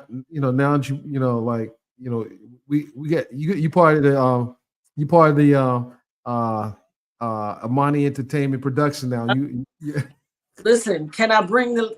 Let me see if I'm really a part of the crew. You having a cookout? Can I bring the potato salad? As long as you don't put raisins in it. No raisins here. No raisins here. You get to bring potato salad. Listen, you put raisins in it, then we got a problem. Raisins. I put raisins in some other things, but nothing. Only things that recall for raisins. I posted a picture. I did something wrong to a friend of mine. Said I made some potato salad, and I told her I was going to play a prank on her. She didn't know what I was talking about. So what I did is I did a TikTok video, and I just took some raisins out the cabinet and just put it on the potato salad. And I said she cooked it. You can bring the potato salad. You are a part of the squad. Yes, you can bring the potato salad. Absolutely. You know how the crew likes to eat. Oh my goodness. Thank you for having these amazing conversations, for using your platform for the greater good. I appreciate you for being willing to hear another perspective and being willing to pivot in real time and say, okay, let me consider this. I didn't consider this perspective, or I wasn't aware of this. And I appreciate you. You didn't have to make room for me in your platform. I wasn't intending to be here. And it just, our worlds aligned, just like my night did on that December 27th. My world collided with this person. It wasn't intended. It's what happened. And although I hate that I had to endure this, I love the God that I serve. And so people say to me, if I had two things that I have to say annoyed me the most, that people have asked me over a 25-year period, the single most asked question is, did they apologize? I'm astounded, like, what? Because we're not of a culture where people just say sorry. You got husbands that know they wronged their wife and they won't say sorry. You have parents that wrong their kids, or kids that wrong their parents, or vice versa. We interact with each other every day in our personal lives and never apologize. Why do you expect someone who would have so much to lose and swear they never did nothing wrong to come and apologize? Why? Not happening. Apology means you have self-introspection, and that is an acknowledgement of what you did wrong and a recognition of your guilt. People who still say it wasn't me don't apologize. Or take accountability. Or take accountability. The second thing is, oh, you was just at the wrong place at the wrong time. excuse me, if you believe in God, the God I serve, the God, the Alpha and Omega, who is the architect and the arbiter of all things, how am I at the wrong place at the wrong time? God doesn't give you any more than you can handle. I didn't ask for this, and I certainly didn't want it. He also uses me as a vessel and gave me an empathic and prophetic gift. I also did not ask for those, but I don't get to take them off and put them on the dresser when I go out. You know how many times I prayed for and wished I could? You don't get to do that. And so perhaps if people open their minds to a different perspective or an alternative perspective, they will come to understand that perhaps all of this was for you to know that God is real, that God could take me in the midst of something like that and allow me to get shot in my face and still have my mind, my reasoning, my soul, my body, my spirit, my everything, the gusto to fight against all odds when everybody else tucked their tail and ran for 25 years. You know how many people told me, shut up, Ab, leave it alone.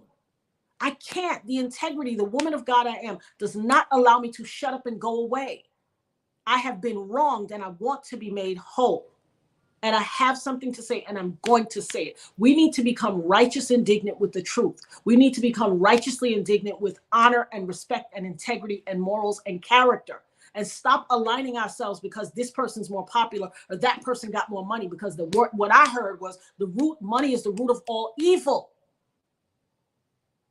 And just like I've always said, I don't care how much money you got. If you don't have God and if you don't have integrity and morals, that dollars can't save you. They might save you temporarily. They might save you for this, but for 25 years, but there will be they might save you for 24 years, but there will be a 25th year.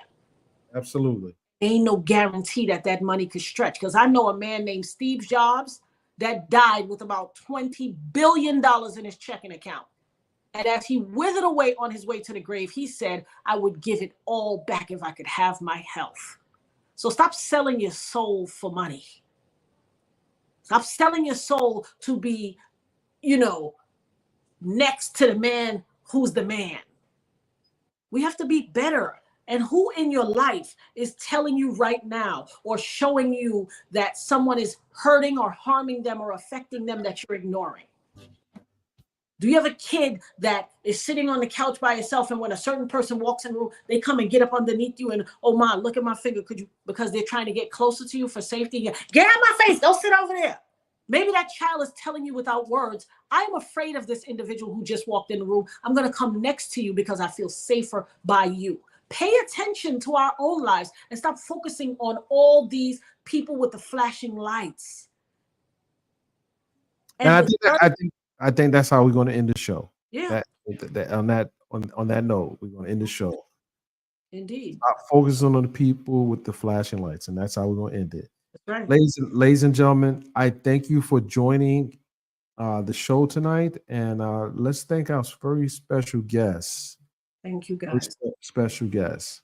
Now, next time you come up, I want you to have that camera zoomed up in there. Okay, I'm gonna zoom. Just zoom it up in there. I like the stunner shades. And I'll put my little whatchamacallit on. And I could have turned it on the whole time I was here, but I was just so deep in the conversation. The internet has also corrected me on that and be like, make sure you drop your information in. Say it again. Drop your information in the private chat so I can have it. Drop your information. And ladies and gentlemen, if you have any comments or questions, you can shoot us a DM. Precious. Okay. All right. You see the private comment section? Yeah, I'm in it now. Okay. All right. I appreciate everyone. Early morning YSL. I had to cover a trial in the morning, so I gotta get a snack too. I haven't eaten dinner yet. I haven't eaten dinner. But I got it now. Appreciate you. You're absolutely welcome. And it was a pleasure being here with you. Thank you so much for your kindness. Thank you for having me. You did not have to do this. You could have been anywhere in the world, but you have. But I'm here. In your YouTube soapbox, and I appreciate it. Thank you so much. Hey, I appreciate you. How And about that? I thank all the viewers for their comments, their sentiments, and even the haters. Listen, I gave you something to do with your life for a small time such as this, and I appreciate you for it. Perhaps after listening to me over and over and over while you're trolling, I will change your perspective also. Don't worry about the trolls. They troll on the internet. They don't troll in real life. They need something to do as well. Thank you, everyone. I appreciate you coming in. We're going to take you out. We're going to take you out, and we'll see you on our next episode of the Dennis Byron Show. Peace. Peace.